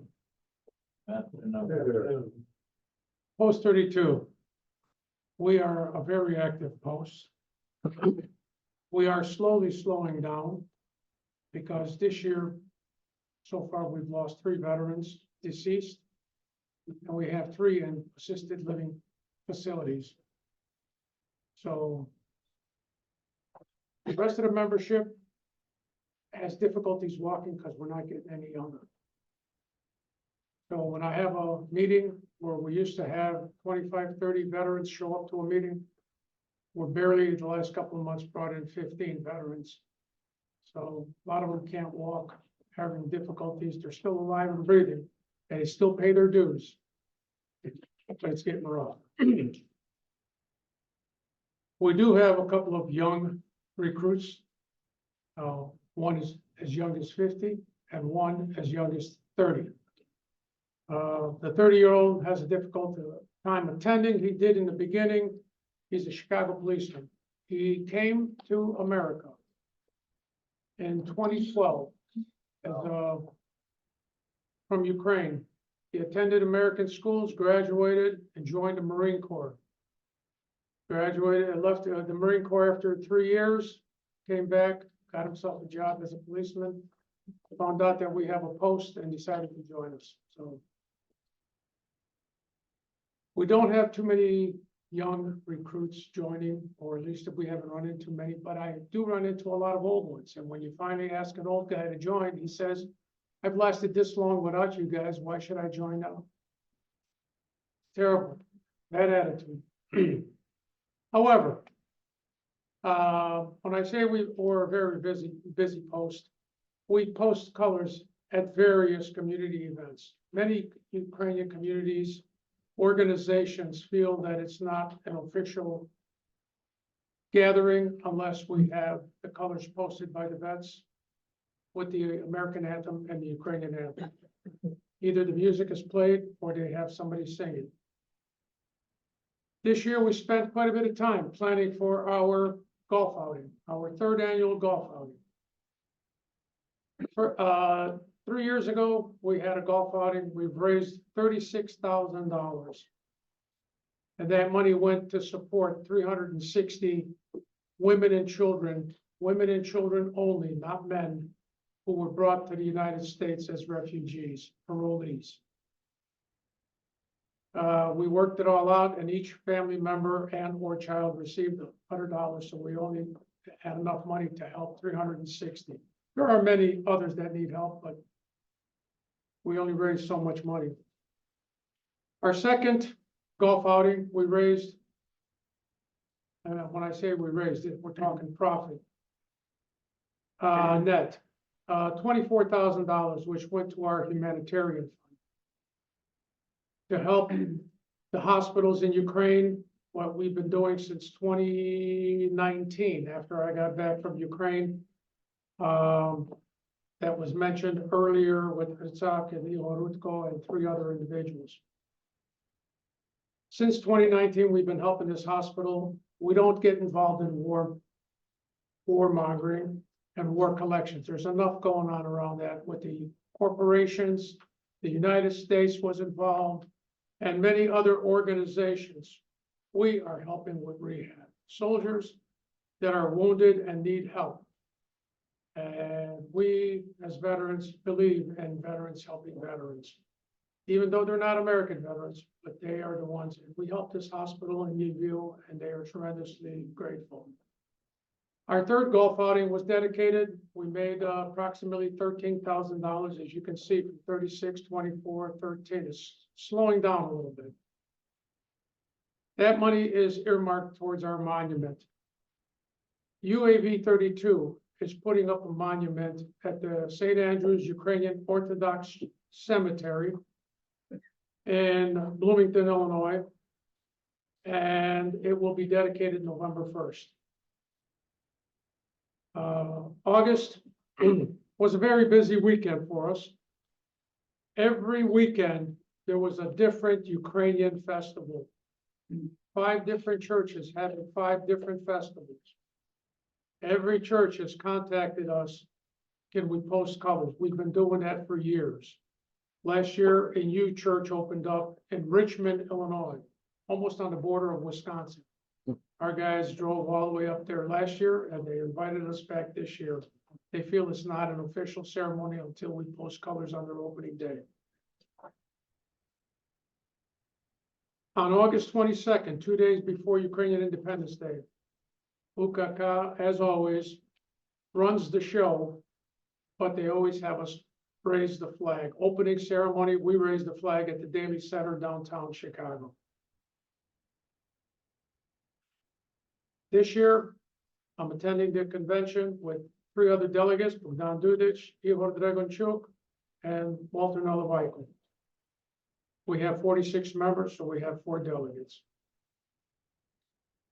Humanitarian fund, like I said, we are constantly raising funds. Any money that's going to be left over from the monument, minus some maintenance expense that we're going to put aside, the bulk of it, the remaining will be transferred over to the humanitarian fund. Like I said, we're doing everything we can. As Post 32, we are quite active, and it seems like of those 15 people, the same 12 people are the ones that are always stepping up. So I am grateful to my organization. I'm grateful that they've reelected me again. I will have been the national commander now for 16 years. I mean, the post commander for 16 years. And I have a great team. And that's all I have to report. How much does the monument cost? The monument is going to cost us approximately $90,000. Wow. That's a lot. 90,000, and so far we've raised 125. Wow. We had an anonymous donor give us 50,000. Oh, a Ukrainian organization gave us 20,000. A bank gave us 10,000. Our post threw in 10,000, and everything else we got people giving us $20,000. Money's just rolling in from various veterans stations. And the money's coming in because I'm giving $1,000. I wasn't a veteran, but this is to honor my brother, my cousin, my somebody. Somebody's honoring somebody and making a donation. Is the anonymous donor a veteran? Sir, Is the anonymous donor a veteran? I can't hear you. I'm sorry. Anonymous donor, the anonymous donor. I don't know who the anonymous donor is. He would rather not, that person would rather not be named, even though we've got the check in hand. They turned the check over to St. Andrew's Church. St. Andrew's Church several months ago put it in there and said, we're not going to tell you who it is because they want you to continue raising money. Wow. Because if they find out if you only need 90,000, 100,000 for your monument, and they find out we gave you 50, the donations are. So we don't make that announcement, official announcement, because the day of the unveiling, we'll find out who the anonymous donor is. When did we start raising money? We started raising money in January. Wow, that's pretty good. Can you write a financial SOP for the rest of the posts? We're Our, gonna go. to keep all this on the up and up, Post 32, when we started the humanitarian fund,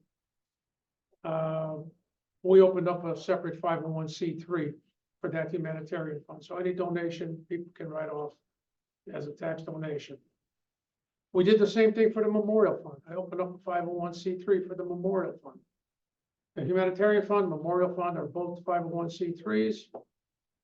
We had to keep that separate from our Post 32 funds, which is 501c19 Veterans Organization. And we are part of the national group tax filing.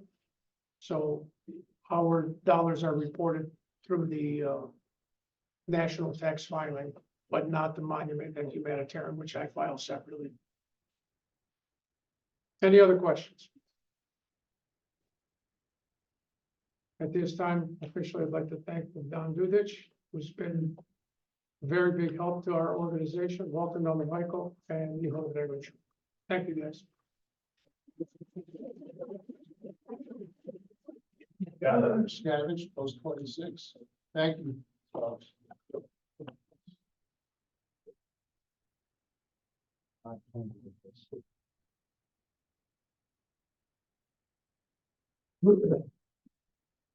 Шановні ветерани, good morning, good afternoon.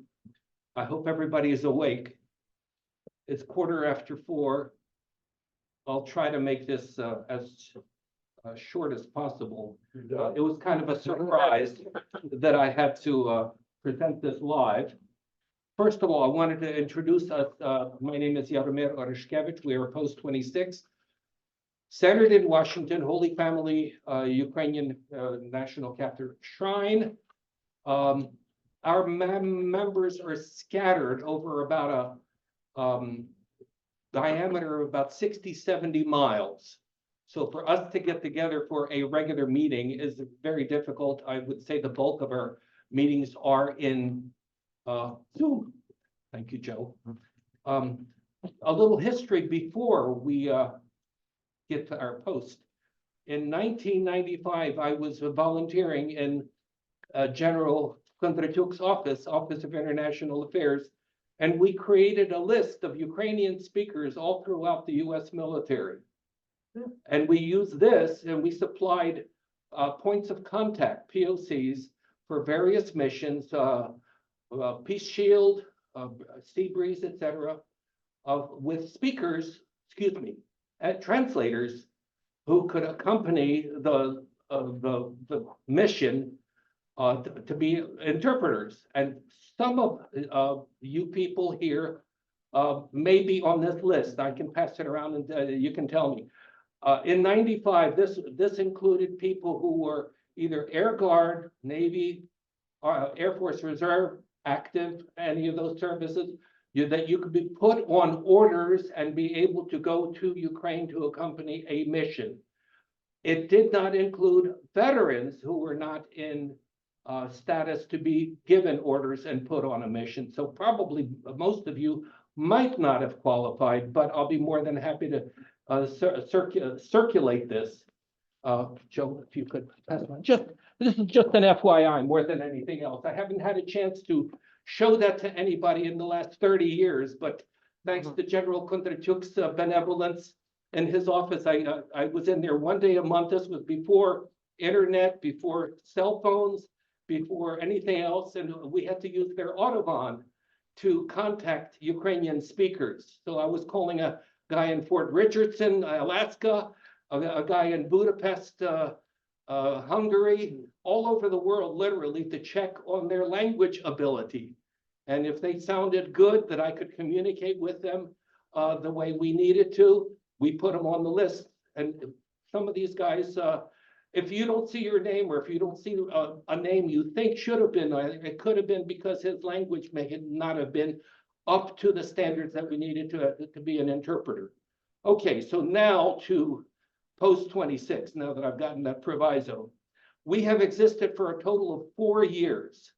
And what prompted us to come into existence, to become active, was your meeting in Quantico 4 years ago. I met some of you there, and we started working on it, and a bunch of us got together at a bar in Arlington. Arlington, thank you. And we didn't have a flag or anything, and I had to follow the procedure, you know, how you swear an oath. So we went around the table swearing an oath to each other. And that's the way we formed the organization, and we have been functional since then. We have about, I don't know, what, 18, 19 guys on the list. Right. But only about 8 or 9 are active, and maybe 6 or 7 or 8 show up at any meeting when we have an in-person meeting. But if I can get a Zoom gathering, then we may end up with 10 or 11. So I mean, to me, that's success, getting a couple extra guys to show up on a Zoom screen. So after the last conference that I missed because I was just coming back from from Europe, and Bohdan says, no, don't worry about it. So I just went straight home instead of joining you guys in Detroit. We finally had a meeting, late October. Several of us got together at Holy Family, and Bohdan, you got to remember, when 8 or 9 guys get together and try to pay dues, we really don't have much to work with. So a couple of us have to fork over like $500 each to buy a flag for the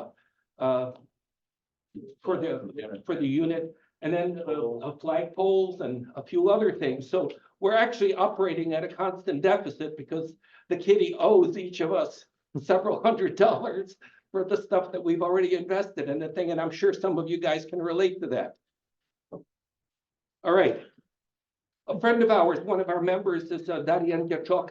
He was here earlier. He's not here now. He's writing a book about World War II. He already wrote one about his parents called Escapes.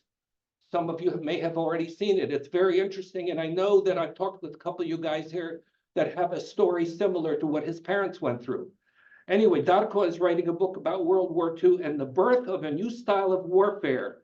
Generals always fight the last war, but they need generals who are forward-thinking. Now, this British general, this is before World War II started. I think this is something to think about. A British general saw that there were new invention, new design tanks and planes. One can break through with a tank and airplane, then penetrate into the background of the enemy. This needs tremendous coordination and independence of thought. General Wilson's book of his vision with these ideas came to Russia and was presented to the Red Army, a section called Hliboky Boy. I don't know what that means. Stalin allowed his top generals to work this in real life. Stalin didn't agree to independent thought. This would cooperate with the enemy. They continued to use the pyramid structure. The Germans adopted this and they called it Blitzkrieg. Adopted an idea written by a British general. Think about that. All right, we had an opportunity to meet with a candidate for Maryland governor, Larry Hogan. He lost, not because of us, but he lost. In December, we wanted to participate, and in the past we have participated. 4 or 5 of us go to Ukrainian Armed Forces Day, and they have it at a different conference center every year, depending on who the sponsor is. Somehow, we didn't get an invitation. One of our cardiologists, in fact, our cardiologist who happens to interact with a lot of the amputees who come over, his name is Yuri Dechak, he did manage to get an invitation. So he represented us there, but we're hoping to get an invitation this year. We'll call them to make sure we get that. On Veterans Day, we went to the Arlington National Cemetery. And what do we do at Arlington National Cemetery? We carry a US flag, our unit flag, and we march in. One flag stands on one side, the other flag stands on the other side, and we listen to a bunch of speeches. And then we march out of there with the flags, and that's the end of the ceremony. But at least we go through the ceremony every year, and we're planning to participate this year. We have plans for something I wanted to mention earlier. This was spawned by the idea of placing a wreath on the tomb of the unknown soldier. Well, we can do that with a wreath on the tomb of the unknown soldier. We can also do it with sunflowers placed on the graves of Ukrainians who are buried at Arlington National Cemetery. And I was corrected a little while ago that they're not veterans who are Ukrainian veterans, they're Ukrainians who are in the US military who happen to qualify to be buried at Arlington. So in May, and we planned this already in October, we invited Plast and Sum to meet us at Arlington. bring a lot of sunflowers. We dispensed maps that had the graves marked in different places, and we sent different groups. So usually we try not to send out a single person, so it'd be like 2 or 3 plastunias with a couple of adults. They head in a given direction, find the grave, and that's fun. You know, you're at a section and now you've got several thousand graves. You got to go read numbers and finally recognize a name, place your sunflower, get a photo of your being there, and then you learn something about how people of Ukrainian background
Thank you. That's right. That's What right. about what, 35, 40? Actually closer to about 45. They just added a couple. So between now and May, when we are planning to do the sunflower ceremony, we will take a proper final inventory, draw up the maps, excuse me, mark up the maps, and then depending on how many Plast and Sum volunteers we get, we will then distribute the maps. And it's basically one of these things that when you got kids at camp and you tell them, hey, you're going on a hike. They don't know where they're going, but you're going to take them on a hike. Well, this is a hike in the Gardens of Stone. That's what they are. And they're going to be hiking through there, looking at different things and finally finding the right spot. God bless Boston. And so.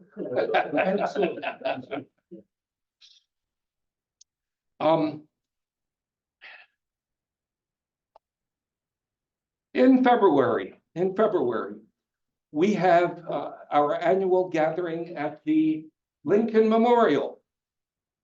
We are the flag bearers, and we actually get a nice turnout of, thank you, Michael and Mark for joining us.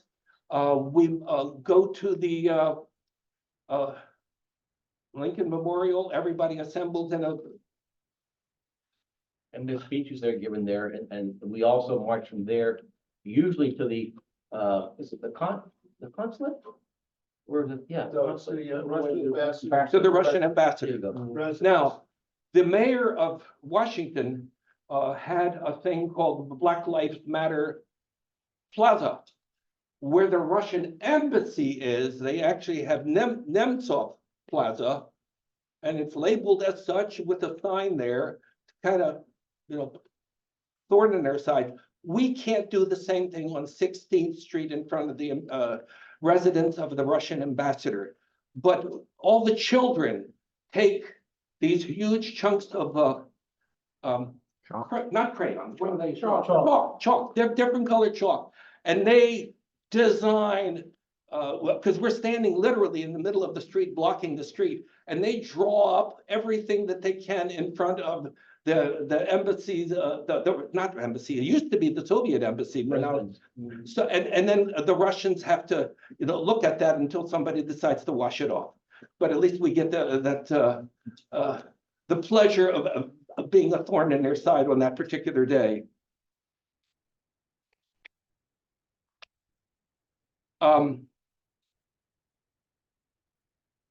We got on the subject of being of medicine and dentistry because our cardiologist constantly talks about not having to, but having the pleasure of escorting the amputees around. And on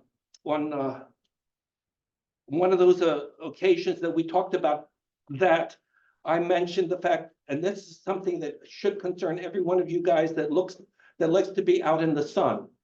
My dermatologist told me 30 years ago to start wearing a broad brim hat when you're out in the sun.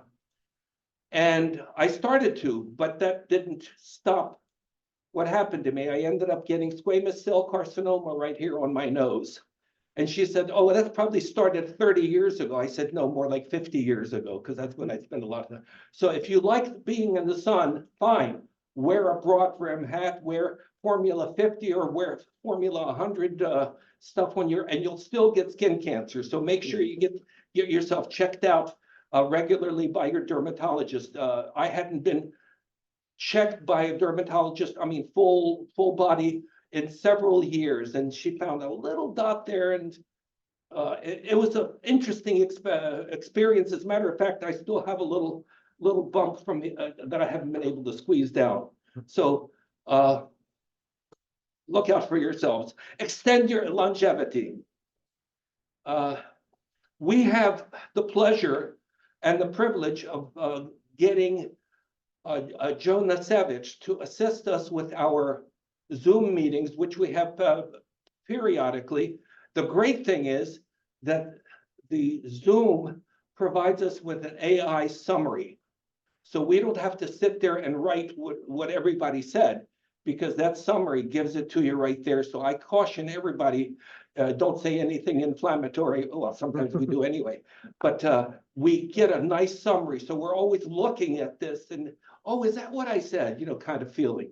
And it's a good permanent record of what transpired in a particular meeting. So I truly value that, and I thank you, Joe, for that. I'm going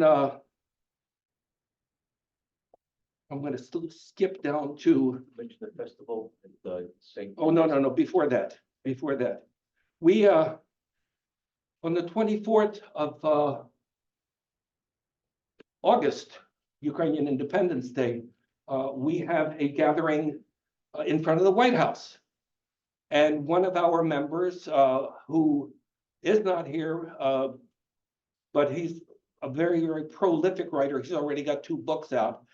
He gave a speech about the current situation between Ukraine and Russia, and there were other speeches, etc., some music, and then we march from there. This is truly a test of endurance. It's like 1.4 miles carrying flags to the Shevchenko Monument, and we found out in the middle of the march that we didn't have a permit. So we couldn't march down the middle of the street. We had to stay on the sidewalk. We didn't even follow the route that we had normally used in past years. We stopped at one point, and I'm asking Nadia, our director, Nadia, what route does the permit say? Oh, I don't have a permit. Oh, really? So it was kind of a guessing game, but we managed. Fortunately, it's a Sunday afternoon. Who is out on a Sunday afternoon in the middle of the summer in Washington, D.C.? Literally nobody. There was hardly any traffic. I think everybody was at the beach. And we marched diagonally up Pennsylvania Avenue and then up, I think it was 22nd Street, up to Shevchenko. And then they had the concert going into probably a very late in the day, easily 9 o'clock. So people take advantage of, even though the rest of us were just dog tired from carrying the flags and walking that far, people, were there, and everybody wanted to get up there and, say some Shevchenko speeches and sing some some music with Shevchenko lyrics. And that was memorable. Visualize 500 to 800 people crammed in on like 8 feet of sidewalk, walking down from the White House to the Shevchenko Memorial. This thing was dragging on. It's like a broken equilibrium going back and forth. A couple of weeks later, there's a Ukrainian festival at the St. Andrew's Ukrainian Orthodox Church. They, in past years, they usually would have free admission, and hopefully you'll spend a lot of money. This year, for whatever reason, they started charging $20 per person. And you gotta walk around with that little wristband. If you have a wristband, don't have a wristband when you're in there. They make sure that you pay for one and start wearing it. And I'm sure every one of you can conjure up some reasons besides money why they have this. But it's still a moneymaker. They bring in some very, very nice talent from far away, singers, dancers, and you name it. And a whole host of vendors, under 10th, just about anything that you might want Ukrainian, shirts, jewelry, paintings, you name it, you could probably find at that festival. Okay, and then, at every meeting, I gotta give kudos to Hetmansky over here. At every single meeting, Hetmansky does two things. He tells us what our financial status is, and then he reminds us of the UAV convention. Thank you very much, Bogdan. So we were well reminded, and because of his reminders, we got a good turnout. We actually had 4 people from our post coming to this convention, more than any in the last 4 years that we've been intact, so in existence. So it's all because of Hetmansky right over here. I don't know what else. If anybody has any questions, I'm sure I can elaborate on something. I'm sorry, I couldn't hear you. Nothing. Oh, that was from you. I thought. No. I thought It's a comment worth ignoring. I wanted to share something with you.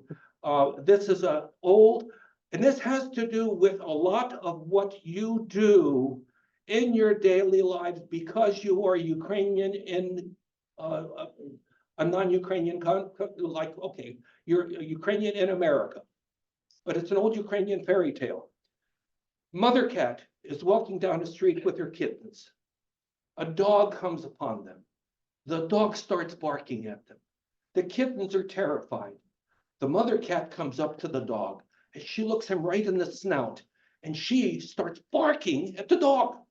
The dog gets frightened and he runs away.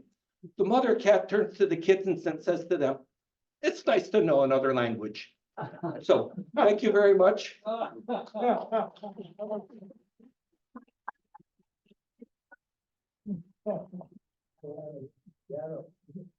right, do we have anybody for post 40? I don't know. How about post 42? Yes. Never yes. 42. You want a post report?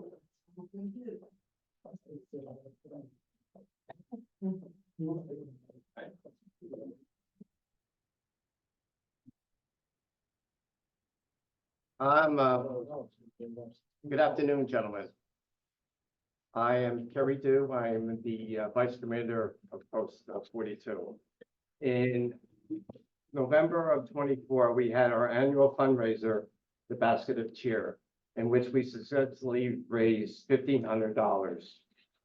December was a month of giving and remembrance as we postponed the laying of wreaths on the veterans' graves and continued our fundraising towards the effort of generators for the Ukrainian Army, raising an additional $1,500. In February of 25, we saw and actively participated in town hall meetings with local politicians and advocates to support the Ukraine defense against the Russian invasion. In March, we conducted a ceremony and reception to honor Vietnam veteran military members and received $3,600 in contributions for a generator project. April was marked by fundraisers and Easter Proposal sales, which raised another $3,700. We also participated and the St. Thomas Sunday events at the National Monument. In May, we honored the veterans by participating in a Memorial Day blessings for all the graves at the local cemeteries. In August was a busy month as we provided the color guards for the Lehighton Ukrainian Festival, Pursuit Sports Center, Ukrainian Independence Day festivals. And we were the key participants in the Ukrainian racing ceremony on the Ukrainian Independence Day in Bethlehem. We also represented the UAV in remembrance of the celebration of life of the two men of our area who perished in the war in Ukraine. Sergeant Major Corey Nororic and Bobby Angelo.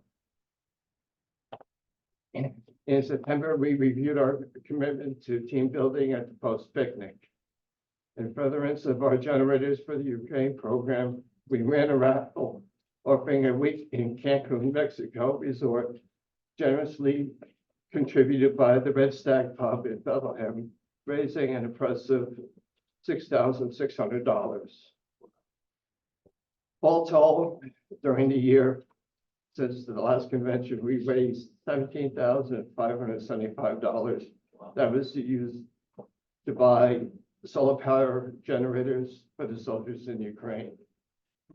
This in addition to the $26,500 we raised in 2024 for the Ukraine. We will continue to raise funds to support our brothers in the Ukraine. We provided 7 solar power generators this year for the Ukraine. Thank you.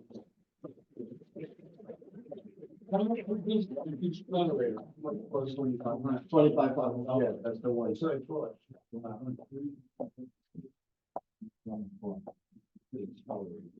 All right, next we would have, 101. All right, Michael Dubianski already spoke about Johnson City. Matt Rogowski. Yeah. 101.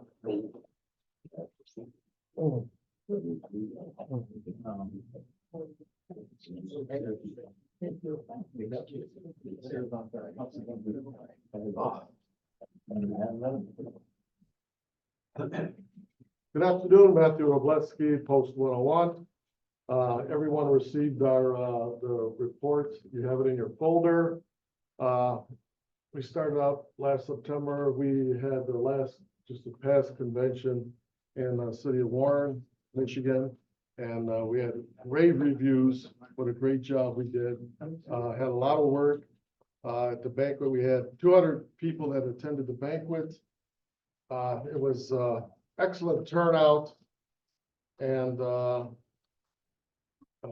General Kondratyuk was our guest speaker. Gave an excellent speech on the Ukrainian warriors of Michigan. And on a very excellent note, at 7 o'clock is when we started our banquet food, where the chef was going to roll out all the food. And at 6:58, General Kondratyuk's speech was over. The food was coming out for 7 o'clock. And Sophie Koshu, the wife of one of our members, said, "Matt, that's the first time I was at a Ukrainian event where the meal started at exactly the correct time." And I just said, this is a military run operation, and we have everything down to a T. Now, at the convention, our youngest member, Jerry Krim, 20 years old, in the Marines. And our oldest member, Bill Shepa, 100 years old. Wow. Picture together. So you have 80 years of Ukrainian American veterans at our post. 100-year-old Bill Shepa, he fought in the World War II and the Korean War. And Jonathan Krim, who's a Marine. But on a sad note, February 13th, our oldest member, Bill Shepa, passed away. And it was very sad because he was so excited. I couldn't get him to stop saying it. He says, Matt, he'd even call me up. His daughter would call me up and say he was so ecstatic when he led the American and the Ukrainian national anthem for that banquet. He was in his wheelchair and he was out front there. If you were there present, you saw him there. And he led the national anthems for America, United States, and Ukraine. That was, he just thought that was fantastic. We have our Wild Game dinner every year. It's the last Saturday in February. The money we raise has helped support the Ukrainian Cultural Center for roof repair, parking lot repair. We've used some of the money for getting new ovens for the kitchen. We also have our Memorial Day and our Veterans Day, to where we took over the Catholic War Veterans Monument at St. Joseph's.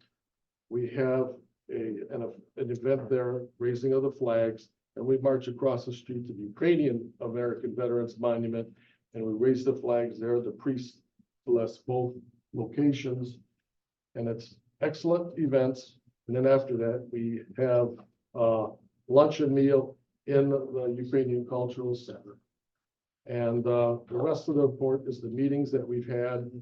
And that's my report. That's what we've done. Charge. Thank you very much.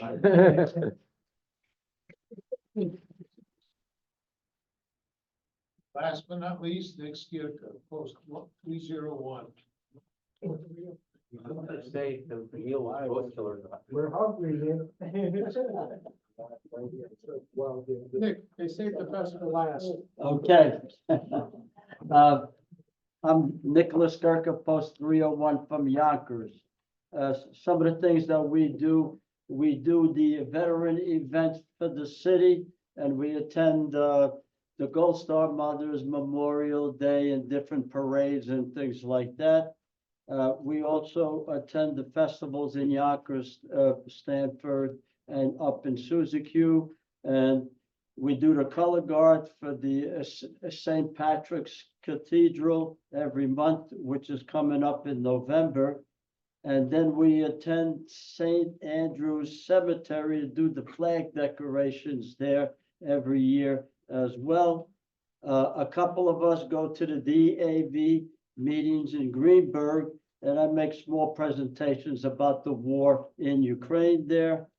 I attend the National UKK webinars, and also we attend all the church services and ceremonies and the fundraisers and donations, and we make donations to support Ukraine. In addition, we also participate for veterans programs. They have tennis programs and golf programs in Westchester, and those are a lot of fun. If you know, especially golf, they give you a whole bag of clubs, and then they take you out. You know, we can go to the Trump golf course, by the way, in the Bronx, and then they go, you know, to other golf courses. I'm not a golfer. I can't hit the ball, so I don't go. But I play tennis. I participate in tennis, and if you can get out there and do some tennis, I'm playing with a guy who's 96 years old. He's my partner in tennis, so we play against guys that are in their 50s and 60s and 70s. Now, he had a knee replacement when he was about 50. At 90, he had his second knee replacement. 2 months later, he was out there playing tennis at 90. At 92, he had a hip replacement. 2 months later, he was out there playing tennis. So for those of you who are sitting around and doing nothing, think about that guy and you get out. Yeah. He's just fantastic. And then I'm on the board for the UKK in Yonkers, and I participate in their events and activities. Occasionally, I'll go down to the Ukrainian Institute. I was there a couple of weeks ago. We welcomed the the foreign minister of Ukraine, Andriy Subiha. Was a very nice reception. He gave out some certificates and awards to Ukrainians and, that did good service. So that's basically the things that we're doing in Yonkers.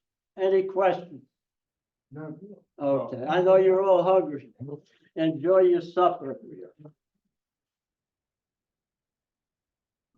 Thank you. So we already have it all. You don't give it to me. Hey, sign and deliver. All right, so at this point, do we have any other post reports or anybody that's got an alibi? If not, is there anybody that wants to do a motion to accept those reports? I make a motion to accept. No, wait. One thing. I just want to mention that I neglected to tell everybody that for the upcoming Tribune, for December, the deadline to submit any articles, pictures, funny stories, okay, December 15th. That's the deadline. November 15th. December. December 15th. Yes. And I'll have it out before New Year's. Now, I mentioned this to the dais. What we need to do, as we always do every convention, we take a group picture. And the group picture, well, you get yelled at me and I push you around, but the end result is, it looks good, doesn't it? Yes. Okay. So listen to me tomorrow. First thing in the morning, when we're gonna meet here and start the whole deal, before we start our doing committee assignments and everything like that, we're gonna go outside across the street and the building that looks like the Alamo. It's got the two flags in front of it, it's the museum here. Administrator. Across the street, I don't know what. So you go out the door, it's up there. When you see everybody gathering, join them. Then we'll go through the routine. I will need a group picture first. And remember, Just looking at the weather, there's a Yeah, 40% chance of rain in the morning. well, then we'll There's no chance of rain today. We'll get. we'll do it tomorrow. If we don't do it there, we'll do it across the street in front of this building. It's gotta, All right, bring the it's gotta raincoat. stop, it won't get wet. I need the group picture to be done first. And that group picture is gonna go to the Ukrainian Weekly. It'll be in the Tribune in our December issue. It'll probably be in next year's, convention journal, I think, and so on. Then after that, I'm gonna need a picture of the new board. Everybody else can leave. And then after the new board, I need a picture of all the commanders, past and present. So that we can have that as well. Are we gonna have the new board in the morning already? We're gonna make an assumption. If we don't have it, then I won't use it. How's that? But I'd rather have it and not use it than need it and then get all you guys together again. It's not gonna work. And if it's raining, we don't wanna do that. Well, Most Zedek is we have a lot of contested, We have two openings. Yes. Potentially, so, so it would be for election first. so if we can feed some alcohol to a couple of people, we'll probably do it, right? Work on them tonight. Anyway, the most important thing is get everybody in there so I can get the one major picture out of the way. And then the commanders. And then whatever happens after that, it's up to the board. So be here, but after we all gather here. We're gonna be here at 8:30 in the morning. Okay, 8:30. And then after that, we're gonna go out, I'll take a picture, okay? Eat something, don't be cranky like Zenon. Okay? Okay, he's cranky right now, you don't believe me, look at him. And after that, I don't need any help. And then after that, listen to me, it'll be good, maybe not, it might hurt for a moment, but it'll be good in the long run, okay? Don't forget your garrison cap, put the tie on straight, and very important, If you don't see the camera, if you don't see the lens of the camera, the camera can't see you. But some of you guys hide behind somebody and this is what you look like in the picture. You see the camera, but the camera doesn't see the rest of you, so give me a full face on this if you want, because once it's shot, we're not gonna go back for seconds. Any questions? Thank you.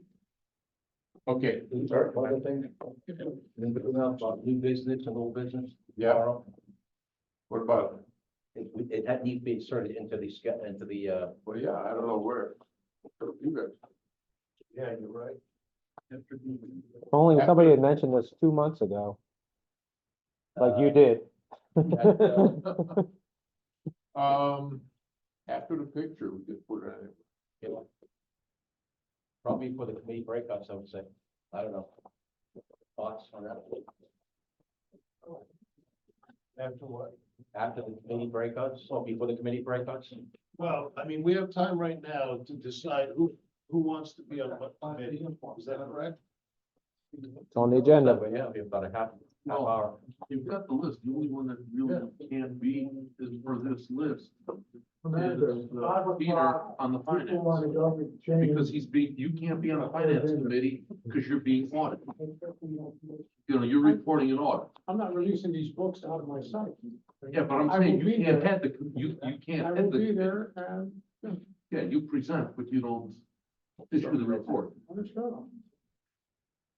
Have people on your audit committee, or is that what people? No, that's when we cross that bridge tomorrow. Yeah, you just gotta come up with someone that's gonna lead that committee, that's all.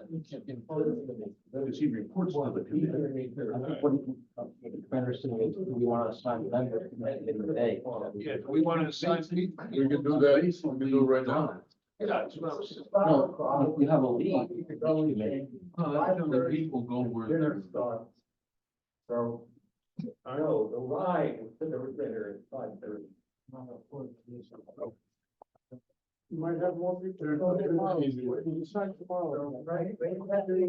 Break for the East. Who wants to be on the publications committee? I got one. Anybody else? I got two. Anybody else? You got three. It's a lot of fun. We have skillfully planned women. Right. You running around in the thong does not constitute scantily clad woman, no matter how you identify. I don't wanna see you in a thong, okay? So I've got my committee.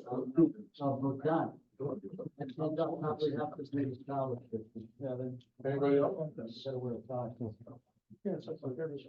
No, it's just, it's you and me. We're done. I got my committee. Got another one? All right, well. Excuse me. Oh, Point yeah. point of order. There was a motion to approve the reports that was Yes. quashed, and it's Yes. still open. second. All right, is there any more discussion about the reports? Any questions on anybody's report? All right, and all those that want to approve the report, the activity reports? Aye. Anyone against? No. All right. Now, there's also been, I guess, a motion to adjourn until tomorrow. Yep. Do we have anybody to second that? Well, maybe you should mention there was an explosion. Did anybody hear? 19 people are feared dead at a munitions plant in Tennessee. I just saw it right now. I was showing it to both on it. Maybe just a prayer. Here it is. Oh, yeah. Blast of Tennessee plants leaves 19 people missing and feared dead. At McEwen, Tennessee, accurate energetic system. The contract. Okay, remember, 5:30 if you need a ride in front of the hotel. Casual dress. Are we safe to leave the stuff here overnight? Okay. Jim, is this room gonna be secured overnight? Yeah. Need